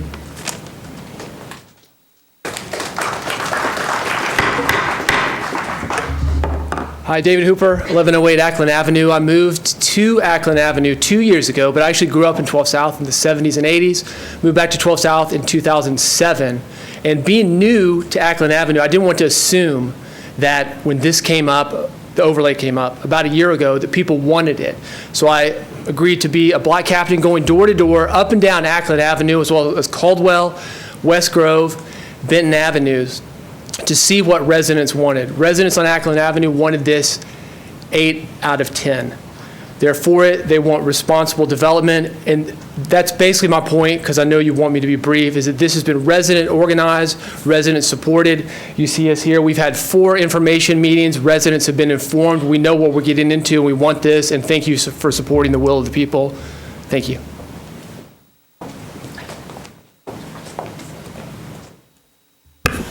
Good evening, and thank you for listening. My name is Elizabeth Small, and I recently relocated to 924A South Douglas Avenue from Green Hills. And I don't want to take much of your time, but I do want to share with you why it was so exciting to relocate from Green Hills, which is a rocking neighborhood, to the Waverly Belmont area, because it is exciting and it embodies everything that makes Nashville the happening city and the it city that it is right now. And I want to say that I support this conservation overlay and hope that you will too, because this is an exciting opportunity for all of us to take part in planning and vision for this neighborhood, the community, and the city of Nashville, because that careful planning and the word care really does make a difference in a city. Thank you for your support.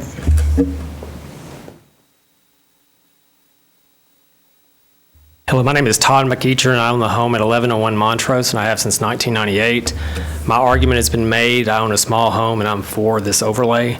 So I'd like to use the rest of my time to read a letter written by Jenkins Harden, who's no longer with us. She passed away in November, but she wrote this letter for this cause. I've always loved old houses. There is just something about them that invokes a feeling of timelessness, a curiosity of the past, a remembrance of those who came before us, and wonder of who will inhabit these places in the future. Our ancestors have moved on, but have left little reminders of who they were and how they lived. I've renovated a number of old homes in 12 South and Belmont Hillsborough neighborhoods. I've loved the experience and appreciated each structure as I contemplated its purpose and past. I've also sold older historic homes in 12 South, formerly Waverly Belmont and historic Waverly Place neighborhoods for the past 15 years. In the walls, basements, and structures of many of these homes, I have found pencil sharpeners mounted on the old cedar post, handwritten notes with the dimensions of sheds or horse stables, metal coal chutes, woodworking tables, wooden garden tools, and mounted metal tops with attached glass jars holding a variety of sizes of screws, nuts, and bolts.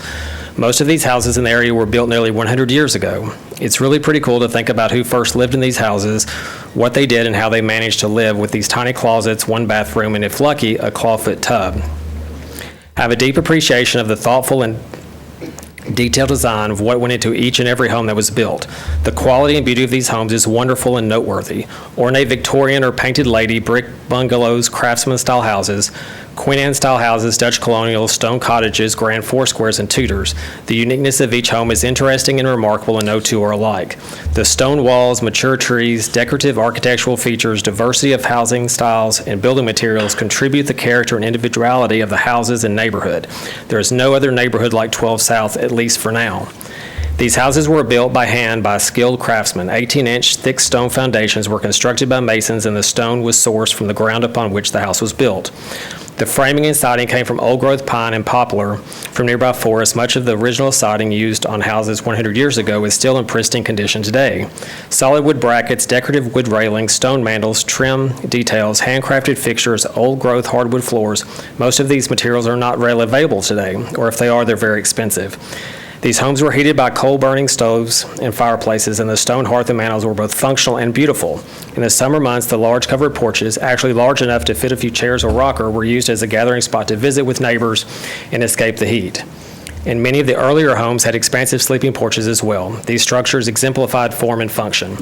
There is an immense amount of embodied energy in these homes, and by preserving them, we are preserving and reinvesting this energy.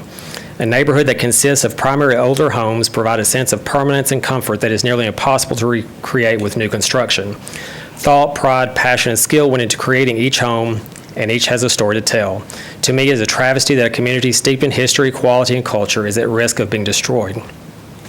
Our historic neighborhoods are classrooms for our families, providing a knowledge and understanding of cultural background and history. We can use the information from our past. Thank you very much. You can finish. Go ahead and finish. It's just this much. Our historic neighborhood are classrooms for our families, providing a knowledge and understanding of cultural backgrounds and history. We can use the information from the past as a foundation for current identity and a springboard for future achievement. Let's protect our history, to honor and respect those who came before us, to support those who have chosen to make 12 South their home today, and as a contribution of sustainability and responsibility to our future generations. Thank you. Thank you. Hi. My name's Caroline Dooley. I've lived in 12 South for almost 13 years. I started on Knox Avenue, and then in 2014 moved to Waldkirch. I just briefly wanted to touch on the environmental impacts of demolishing these historic homes. Purely to replace them with larger homes that will sell for a higher price is not sustainable. There's a huge amount of waste in demolishing a well-built home that's survived 100 or more years. And in most cases, saving homes is the most sustainable practice. The rubble from a tear down often includes old growth timber, custom workmanship, skilled labor, and irreplaceable history. According to the National Trust for Historic Preservation, every time we raise an older home and replace it with a new energy efficient one, it takes an average of 50 years to recover the climate change impacts in relation to its demolition. So please approve this overlay. Thank you.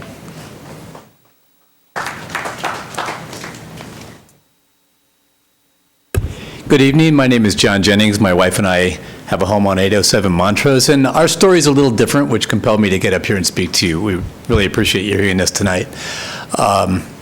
We love the neighborhood. We walk to Jenny's Ice Cream in the evenings in summer, up our street Montrose, down 10th, up Gilmore to 12th, and it's such a beautiful neighborhood, such a wonderful place to live in. That's why we chose to live there. When we moved into our home, we have a large backyard, a 6-foot fence. Then there was another large backyard, nice expansive green, about a 2,000 square foot home. We saw that home get torn down, and we figured, well, new home's going to get put up here. That's the neighborhood is changing. We saw 2 foundations get poured, and we thought, well, maybe they'll be responsible about this. Then we left the country for 2 weeks. And when we came back, there were 2 4-story monstrosities, these frames that were just so out of whack with the neighborhood. It was so out of whack that about a week later, I called Channel 4 News, sent a couple photographs in, and that evening got a call from Jennifer Johnson of Channel 4 News and said, we want to come down with a news crew tomorrow. And they came down, and they couldn't believe what they were looking at.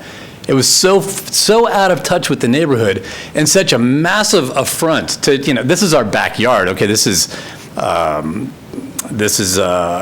we go out on the porch and sit in the hammock, or have a cup of coffee in the morning, and we enjoyed that. Look, it's very different. This is change. This is going to happen to some degree, but what we saw there was a change that it would break my heart if we were to walk up Gilmore and a couple blocks from where we are in the heart of this beautiful 12 South neighborhood, see those two homes parked there. They're gigantic. They are $975,000 a piece, I think 3,800 square feet a piece. They haven't sold yet. They're sitting there. And I don't know if that's going to be their fate. I don't know how long it's going to take them to sell. But it's too late to change that for us. But I'm here to beg you to please pass this overlay so this doesn't happen throughout the rest of the neighborhood. Thank you. Thank you. All those opposed, please come up to the microphone and get in line if you'd like to speak.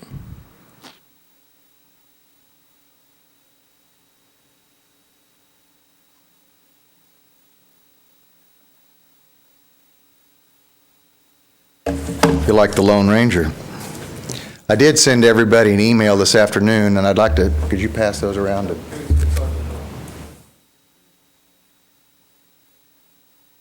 My name's John Hoke. I live at 902 on Halcyon. I'm not a developer. I moved to Nashville a couple years ago after living for 66 years in Oakland City in the same square mile. I'd like to tell you that this doesn't represent the majority of the neighborhood. By their own numbers, they've only got 44% of the homes that support this. The process has been what I object to. I don't object to something like a contextual overlay where we control what is being built, but frankly, the small homeowners in the neighborhood have been left out of this process. They're not aware of it. They're not part of that 44% majority that they're speaking of. I'd like to formally request a deferral of this bill. I'm requesting a minimum of a 30-day deferral for the review of information I've requested in an open records request before the bill is put back on the agenda. I also request a minimum of one more public neighborhood meeting for neighbors to have time to discuss the public records once Historic releases these documents. Because the items that have listed below, there's a general lack of communication on each. Multiple neighbors feel Historic has not been open and forthcoming during this process. A formal public records request was submitted to the Metro Historic Commission on December 28th. State law states that this information would be made available within 7 days. It has been 7 days and I've received no information and no explanation on why not. Historic has not been forthcoming with the information requested in the past. I have made multiple requests for a list showing the properties deemed contributing. The only maps provided shows the area of the overlay, not which properties are deemed contributing. The criteria for being deemed contributing is vague, and I've never received a written piece of information telling you what makes your property contributing. I believe the process of using block captains by proponents to go door to door to survey the neighbors for support was intentionally rigged to skew the results. The survey was poorly worded and did not explain the consequences of the overlay. Only owner-occupied homes were surveyed. Property owners that rent their homes were intentionally not surveyed. Mailers were sent out to owner-occupied properties and intentionally not sent to non-owner-occupied properties. We believe once the requested records have been opened to the public, they will show the employees with the Metro Historic Commission were complicit in helping skew the results of this survey. The lack of consistency. Multiple homeowners have been upset when they found out their homes were deemed contributing. When they called to complain, Historic changed course, decided they were no longer historic. Historic made these changes to quiet the dissent. In spite of written assurances by my District 17 Councilman Colby Sledge, the overlay had a first reading by the council on December 1st with no prior public notice. And he told me back in September that every step of the way there would be prior public notice. This was put on the agenda on December 1st, and you suspended your rules to take it. Again, I ask that you defer this for 30 days. Thank you.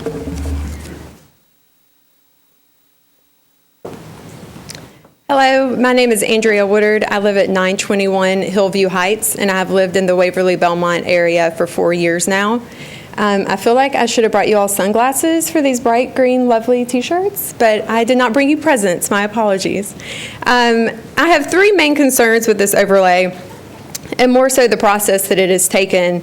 One is a lack of the proper survey of the neighbors. In my 4 short hours of knowing this was getting voted on tonight, I was able to acquire over 30 people in opposition to this overlay for a lack of knowledge that they have yet to receive, and they all reached out to you via email this afternoon. I know there are a handful of neighbors who were not contacted at all, including myself. There is not a majority of support, even based off the numbers an individual gave you tonight who's in support of the overlay. Two, a lack of communication when the information was requested. Multiple requests, as John just spoke to you, were made for additional information, mainly on which properties are in fact contributing into the neighborhood. That would be a constitution of contributing to the neighborhood as historic. And also what constitutes the home as contributing. We would like to know some of that information. A formal public records request was also submitted with no response thus far, yet beyond the 7-day requirement. And last but certainly not least, the significant negative impact it will have to the property values in the neighborhood. Popularity of a neighborhood is not the only factor that goes into a home's market value. Some of these homes that will be deemed contributing and unable to redevelop will lose up to 40% of their value. That is a lot of money for these homeowners who have raised generations in their homes to lose. I'm worried these homeowners have not been correctly informed of this financial impact. I'm not asking only for a firm denial, but in the least a deferment for a minimum of 30 days so that proper studies can be performed and information given out to all neighbors. And then at that time, let the neighborhood speak their opinions, find the correct solution that fits for everybody's needs, and then ask for a vote. I'm for preservation. I just don't feel like this overlay is the best solution at this time. Thank you all for your service. Good night. Thank you. Declare the public hearing closed. Councilman Sledge.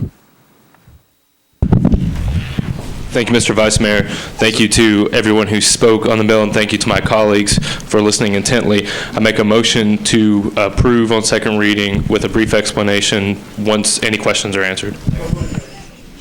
Councilman Sledge. I'm happy to entertain any questions from my colleagues. I do want to take a couple of things into note. When we talked about, there were a couple of things brought up from speakers on both sides. One issue was brought forth about contributing structures regarding churches. We do have several churches in the area that's affected. There's only one church that is deemed a contributing structure, and I've spoken several times with the pastor in the neighborhood, and we are working with him and the congregation if they potentially look at putting that property on the market. I did a personal address check when it came to sending out notices from the Historic Zoning Commission to ensure that both residents and non-residents who were property owners in the overlay received it. I can remember seeing addresses as far away as Minnesota, so I felt comfortable in knowing that there were addresses for landlords who may not have been in the area but would still receive notice, excuse me. Metro Planning as well, I think, can confirm that an additional notice was sent out from planning that could have been exempted, that I could have signed off, and I requested intentionally for it to be sent. So there were multiple notices that were sent. And regarding the public records request that was referenced, I've checked with Metro Legal and with the appropriate commissions in Metro. The request is within 7 business days, which wraps up tomorrow, and the Historic Commission has responded, and they're working toward fulfilling that request. So I do want to make sure that everybody is aware of that. Any other questions that the council has, I'm happy to entertain and answer. No one seeks recognition, Councilman. Thank you. I renew my motion. Second. All those in favor? Opposed? Motion carries. BL 2015-85.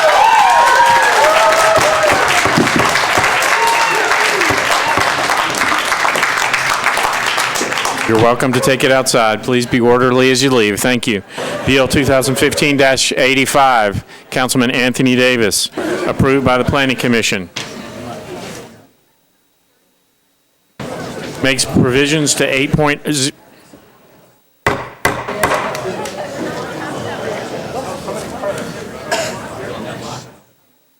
Makes provisions to 8.0 acres of the contextual overlay district to various properties located along Pinewood Road, west of Stratford Avenue. Councilman Anthony Davis.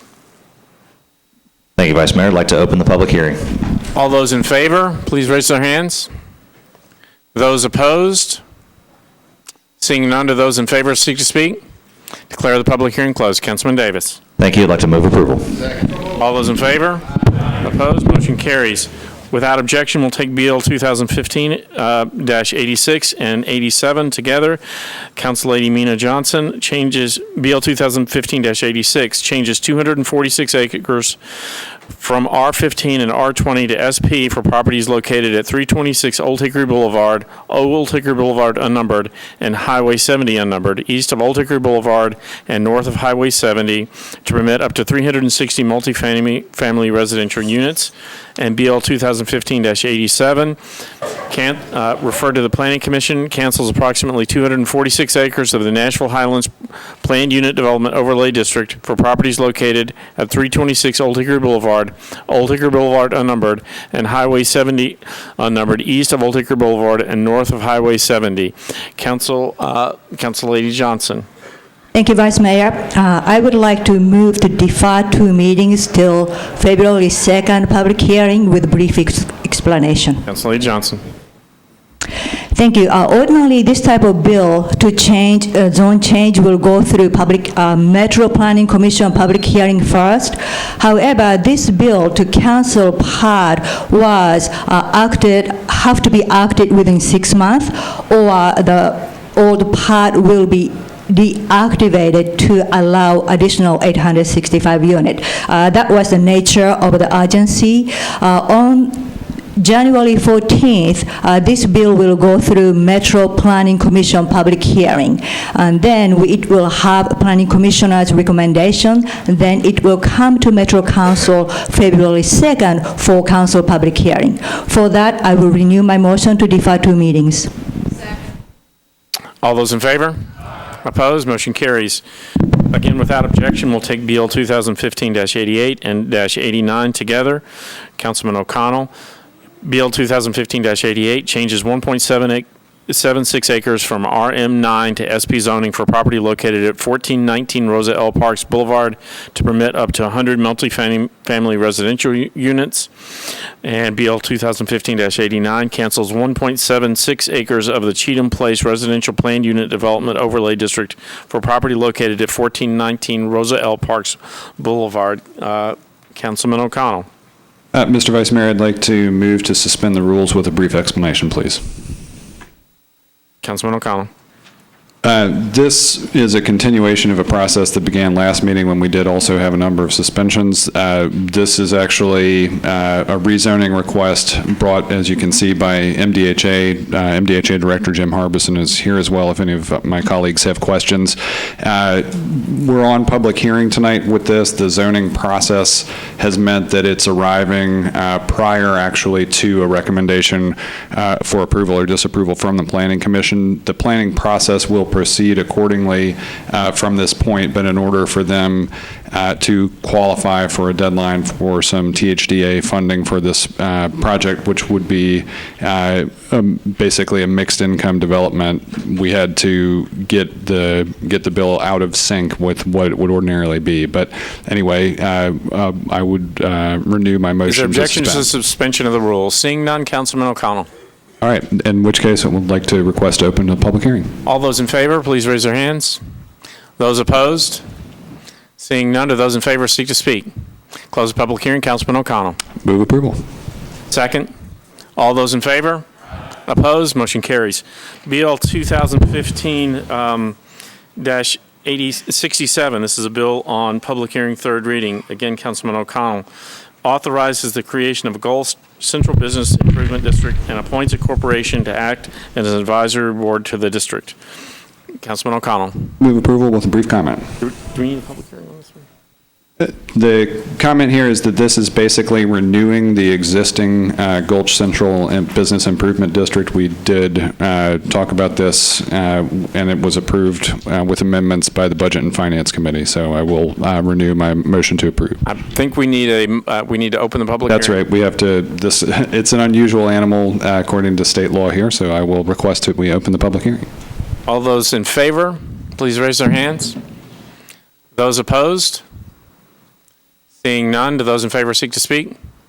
Declare the public hearing closed. Councilman O'Connell. All right. I will move approval.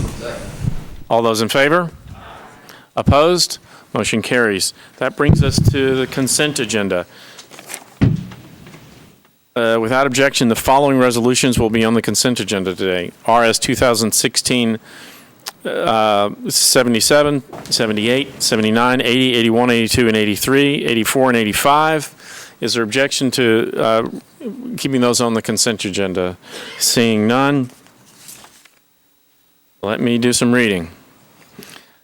Resolution RS 2016-77, Council Ladies Weiner and Henderson, accepts a grant from the Conservancy to the Metro Parks and Recreation Department to provide funding for one employee's salary. Resolution RS 16-78, Council Lady Weiner and Henderson appropriates $30,000 through a grant contract between the Nashville Public Library and the Oasis Center for the provision of youth services. RS 2016-79, Council Lady Weiner approves a grant from the Dorothy Kate and Thomas F. Frist Foundation to the Metro Nashville Social Services Commission to benefit the House Nashville Project, Housing 2016 by 2016. RS 2016-80, Council Lady Weiner approves amendments to a grant from the U.S. Department of Health and Human Services to the Metro Board of Health to enhance access to comprehensive continuum of high-quality community-based care for low-income individuals and families with HIV disease.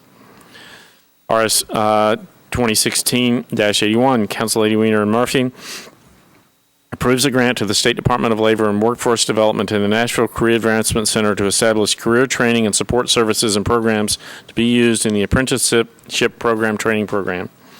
RS 2016-82, Councilman O'Connell, Elrod, and Council Lady Allen authorizes Infinity Restaurant Group to construct and install an aerial encroachment at 114 12th Avenue North. RS 2016-83, Councilman Schulman approves the election of notaries public for Davidson County. RS 2015-84 recognizes the Antioch and Cane Ridge Parent Advisory Council members.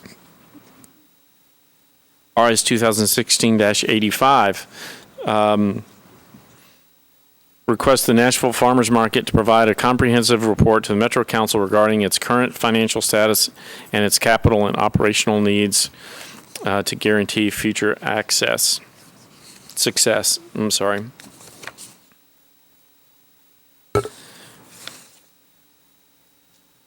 And is that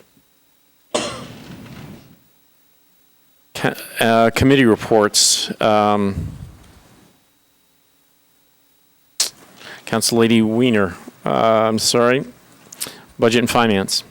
Thank you, Vice Mayor. RS 2016-77, 78, 79, 80, and 81, all recommended approval with 77 for 8 people, and all others were 10 for 0 against.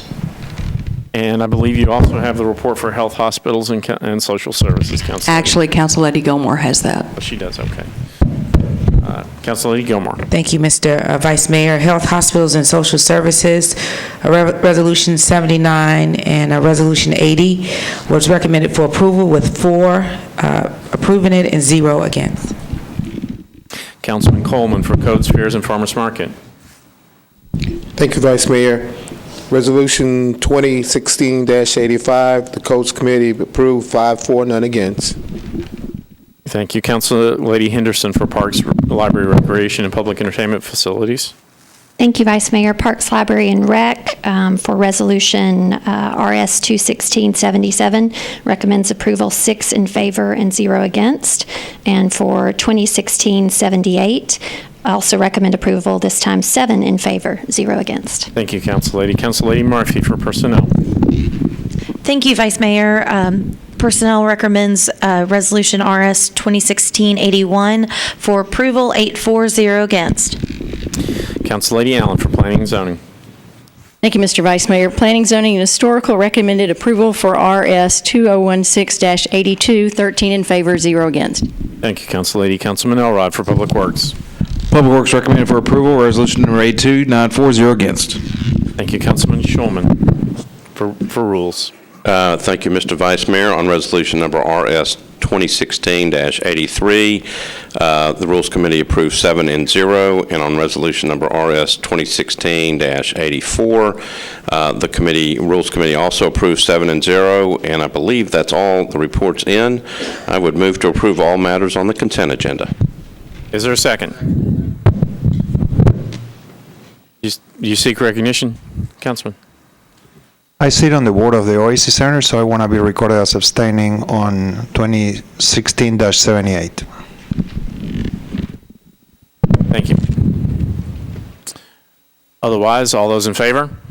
Opposed? Motion carries. That brings us to bills on introduction and first reading. Without objection, we'll take all bills on introduction and first reading together.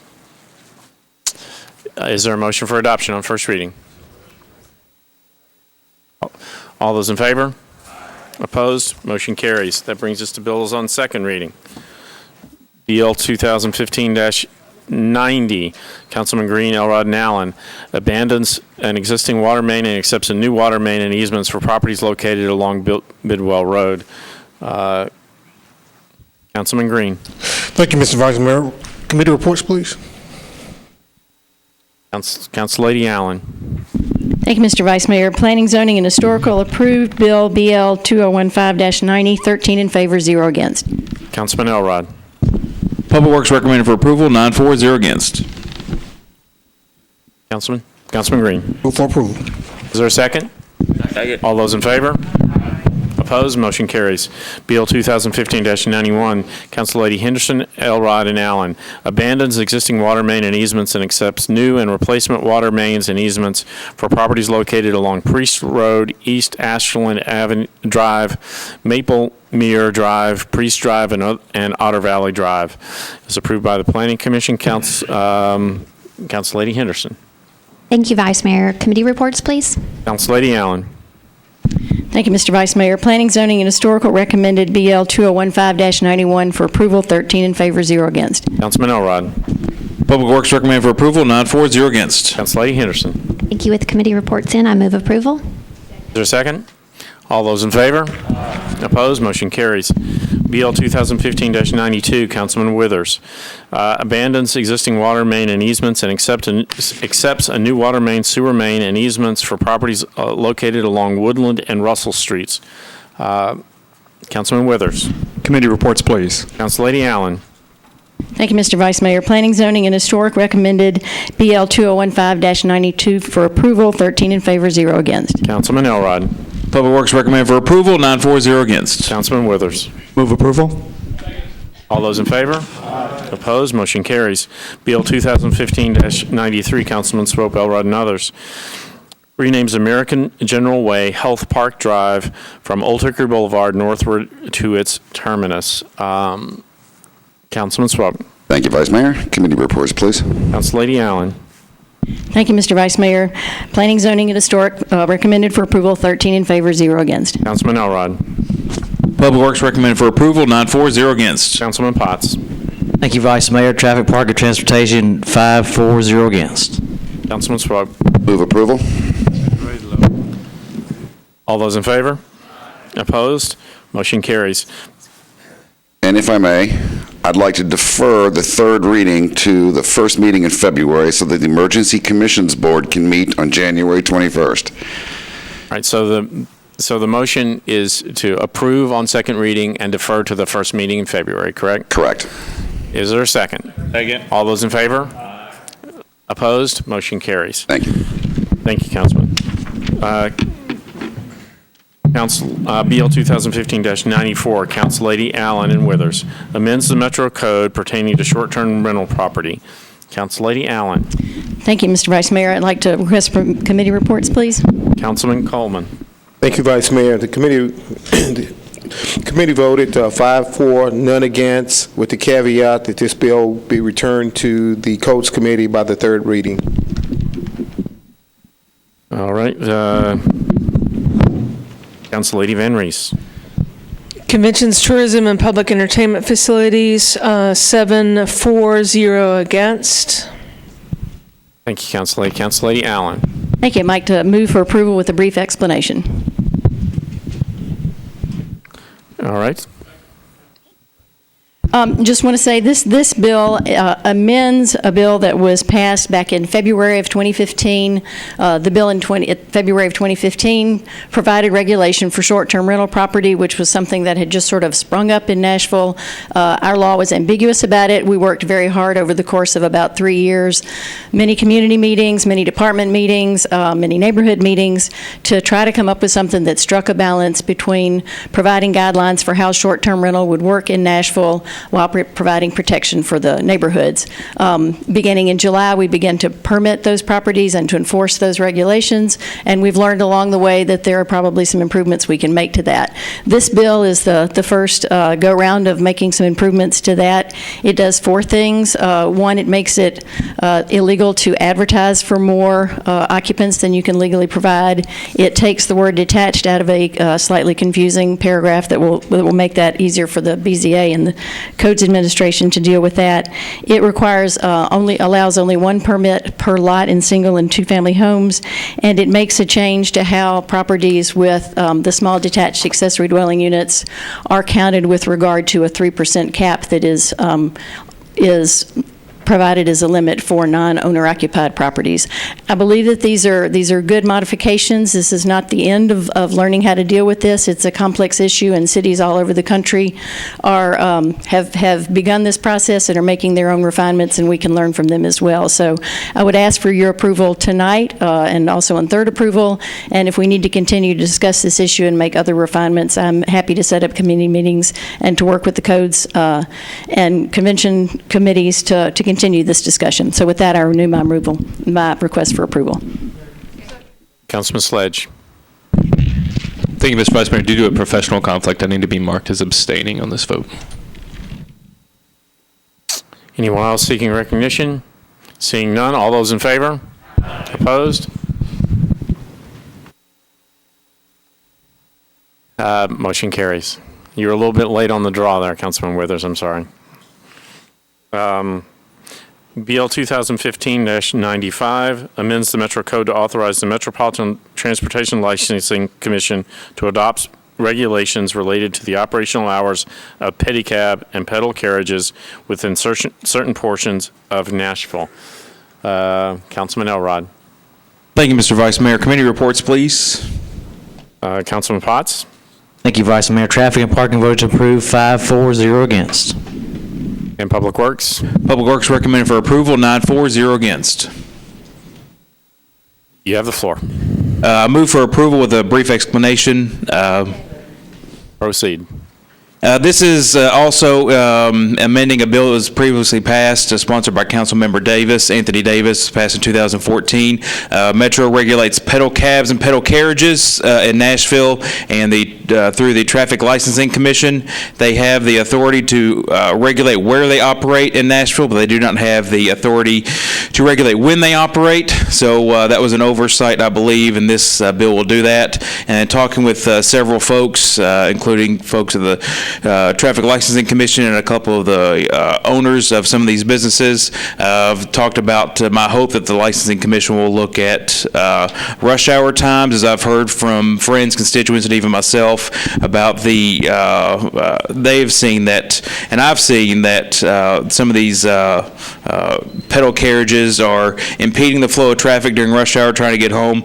These are great businesses for Nashville and add to the tourism environment, particularly in downtown Nashville, but also in the downtown environment are folks that are living and working and trying to get home, if you work downtown and trying to get home. So I hope that the Licensing Commission looks at that, but also through an objective study, not just through anecdotal evidence. So with that explanation, I renew my motion. Councilor Van Rees. Yes, on behalf of the Convention and Tourism Committee, we would just like to meet to discuss this before the third reading. Absolutely. Do I need to have a motion to put that on their next committee agenda? You would need to amend your motion to adopt on second reading and re-refer to the committee. So move. Is there a second? All those in favor? Opposed? Motion carries. That brings us to bills on third reading. BL 2015-45, Councilman Pardue, amends the Metro Code concerning the disposition of properties acquired through the delinquent tax sale process. Councilman Pardue. Move for approval on third and final reading. All those in favor? Opposed? Motion carries. BL 2015-54, Councilman Scott Davids, disapproved by the Planning Commission 6-0. Changes 0.37 acres from RS5 to SP zoning for property located at 1436 Lishi Avenue to permit up to 3 residential units. Councilman Scott Davis. Thank you, Vice Mayor. I would like to refer to the Planning Committee to assign a new amendment, taking it down from 3 houses to 2 houses, and footage and up to 2 stories. And I'd like to refer the bill with a new amendment back to the Planning Committee. Okay. Before we do that, is there a report from the Planning Committee? Yes, there is. The Planning Committee recommended to defer and to re-refer to the Planning Committee, 13 in favor and 0 against. And that's the motion, to defer on 3rd reading and re-refer to the Planning Committee. Yes, sir. Thank you, Vice Mayor. Is there a second? Second. All those in favor? Opposed? Motion carries. BL 2015-57, Councilman Bednay, approved with conditions, disapproved without by the Planning Commission 4-0 and 2. And it's been approved by the Planning Committee already. Changes 17.98 acres from SP to SP zoning for properties located at 7022 Nolensville Pike and Nolensville Pike Unnumbered and 7105 Burkett Road to permit a mixed-use development with up to 200 multifamily residential units and up to 10,000 square feet of non-residential units. Councilman Bednay. Thank you, Vice Mayor. I'm requesting a deferral, indefinite deferral of this project. Some issues came up that we are trying to work out, and it will take some time, so I'm asking for the council to allow us the time by granting an indefinite deferral. Thank you. Is there a second? All those in favor? Opposed? Motion carries. Thank you. BL 2015-61, Councilman Freeman, Elrod, and Allen, negotiates and accepts a permanent and temporary easements for the Glen Cliff Court Stormwater Improvement Project for properties located at 716, 720, 724, and 728 Glen Cliff Court, approved by the Planning Commission. Councilman Freeman. Thank you, Vice Mayor. With all committees' approval, I would ask for approval. Move for approval. Is there a second? All those in favor? Opposed? Motion carries. BL 2015-68. Councilman Pardue, Murphy, and Withers amends the Metro Code to allow assignment of retirement plans benefits pursuant to a qualified domestic relations order. Councilman Pardue. Move for approval on 3rd and final reading. Councilor A. Murphy. There was a lot of discussion in the committee on this, and so I just wanted to ask a question of the administration about the financing of this during this budget year. Okay. Do you have a specific question? Yes. How will this program be funded during this budget year? It should be funded. We'll work with the Human Resources Department to pay for it out of their operating budget. And not out of the pension fund, is that correct? Well, out of the current year budget, that is our intent, to work with HR on that matter. Thank you. I'll be abstaining from this vote.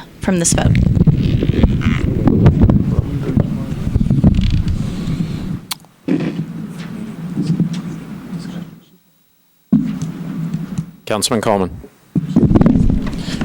Thank you, Vice Mayor. I guess I get a little confused every time we talk about this.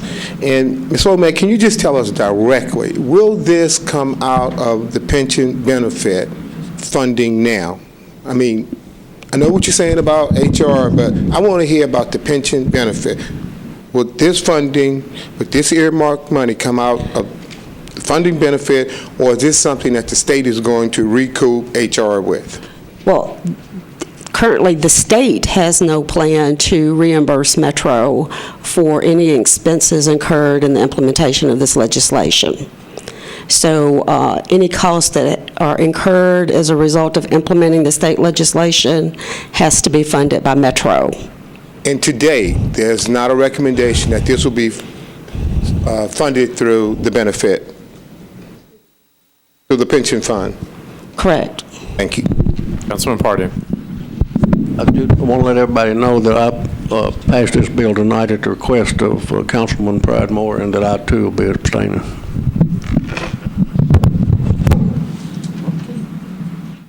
No one else seeking recognition. We will mark Councilman Pardue and Councilor Murphy as abstaining. All those in favor? Aye. Opposed? Motion carries. Bill 2015-69, Councilman Elrod and Allen, adopts the renaming, additions, and deletions of acceptance and abandonments as the official street and alley acceptance and maintenance record for Metro government. Councilman Elrod. All committee reports in. I move approval on third and final reading with a brief explanation. Councilman Elrod. This is just the annual approval of Nashville streets, the street map. So with that explanation, I remove my motion. All those in favor? Opposed? Motion carries. Bill 2015-70, Councilman Hager, Elrod, and Allen abandons a portion of Cumberland Avenue right-of-way easement. Councilman Hager. Move for approval. Is there a second? All those in favor? Aye. Opposed? Motion carries. Councilor Lady Johnson. Thank you, Vice Mayor Neighbors. I just wanted to take this point. She's been gone for a while. It's supposed to be a long night. Is there objection? Seeing multiple. I want to take a point of personal privilege, Vice Mayor Bradley. I just had to be comical tonight. Vice Mayor Bradley, that is really a long night. Vice Mayor Bradley, I just want to rise to say that our prayers were answered. We had all been praying because you've just come through a very serious surgery. We're very excited to see you back here tonight. You didn't miss a... I did not do that. Look at that. My hands were still. I did not do that. I told you, I just had to bring the humor to the council tonight. But anyway, you didn't miss a beat, unlike myself. And we're just so pleased and proud of you, and that you are doing very well. And we just want to rise in applause and show you how much we appreciate you and how happy we are to have you back.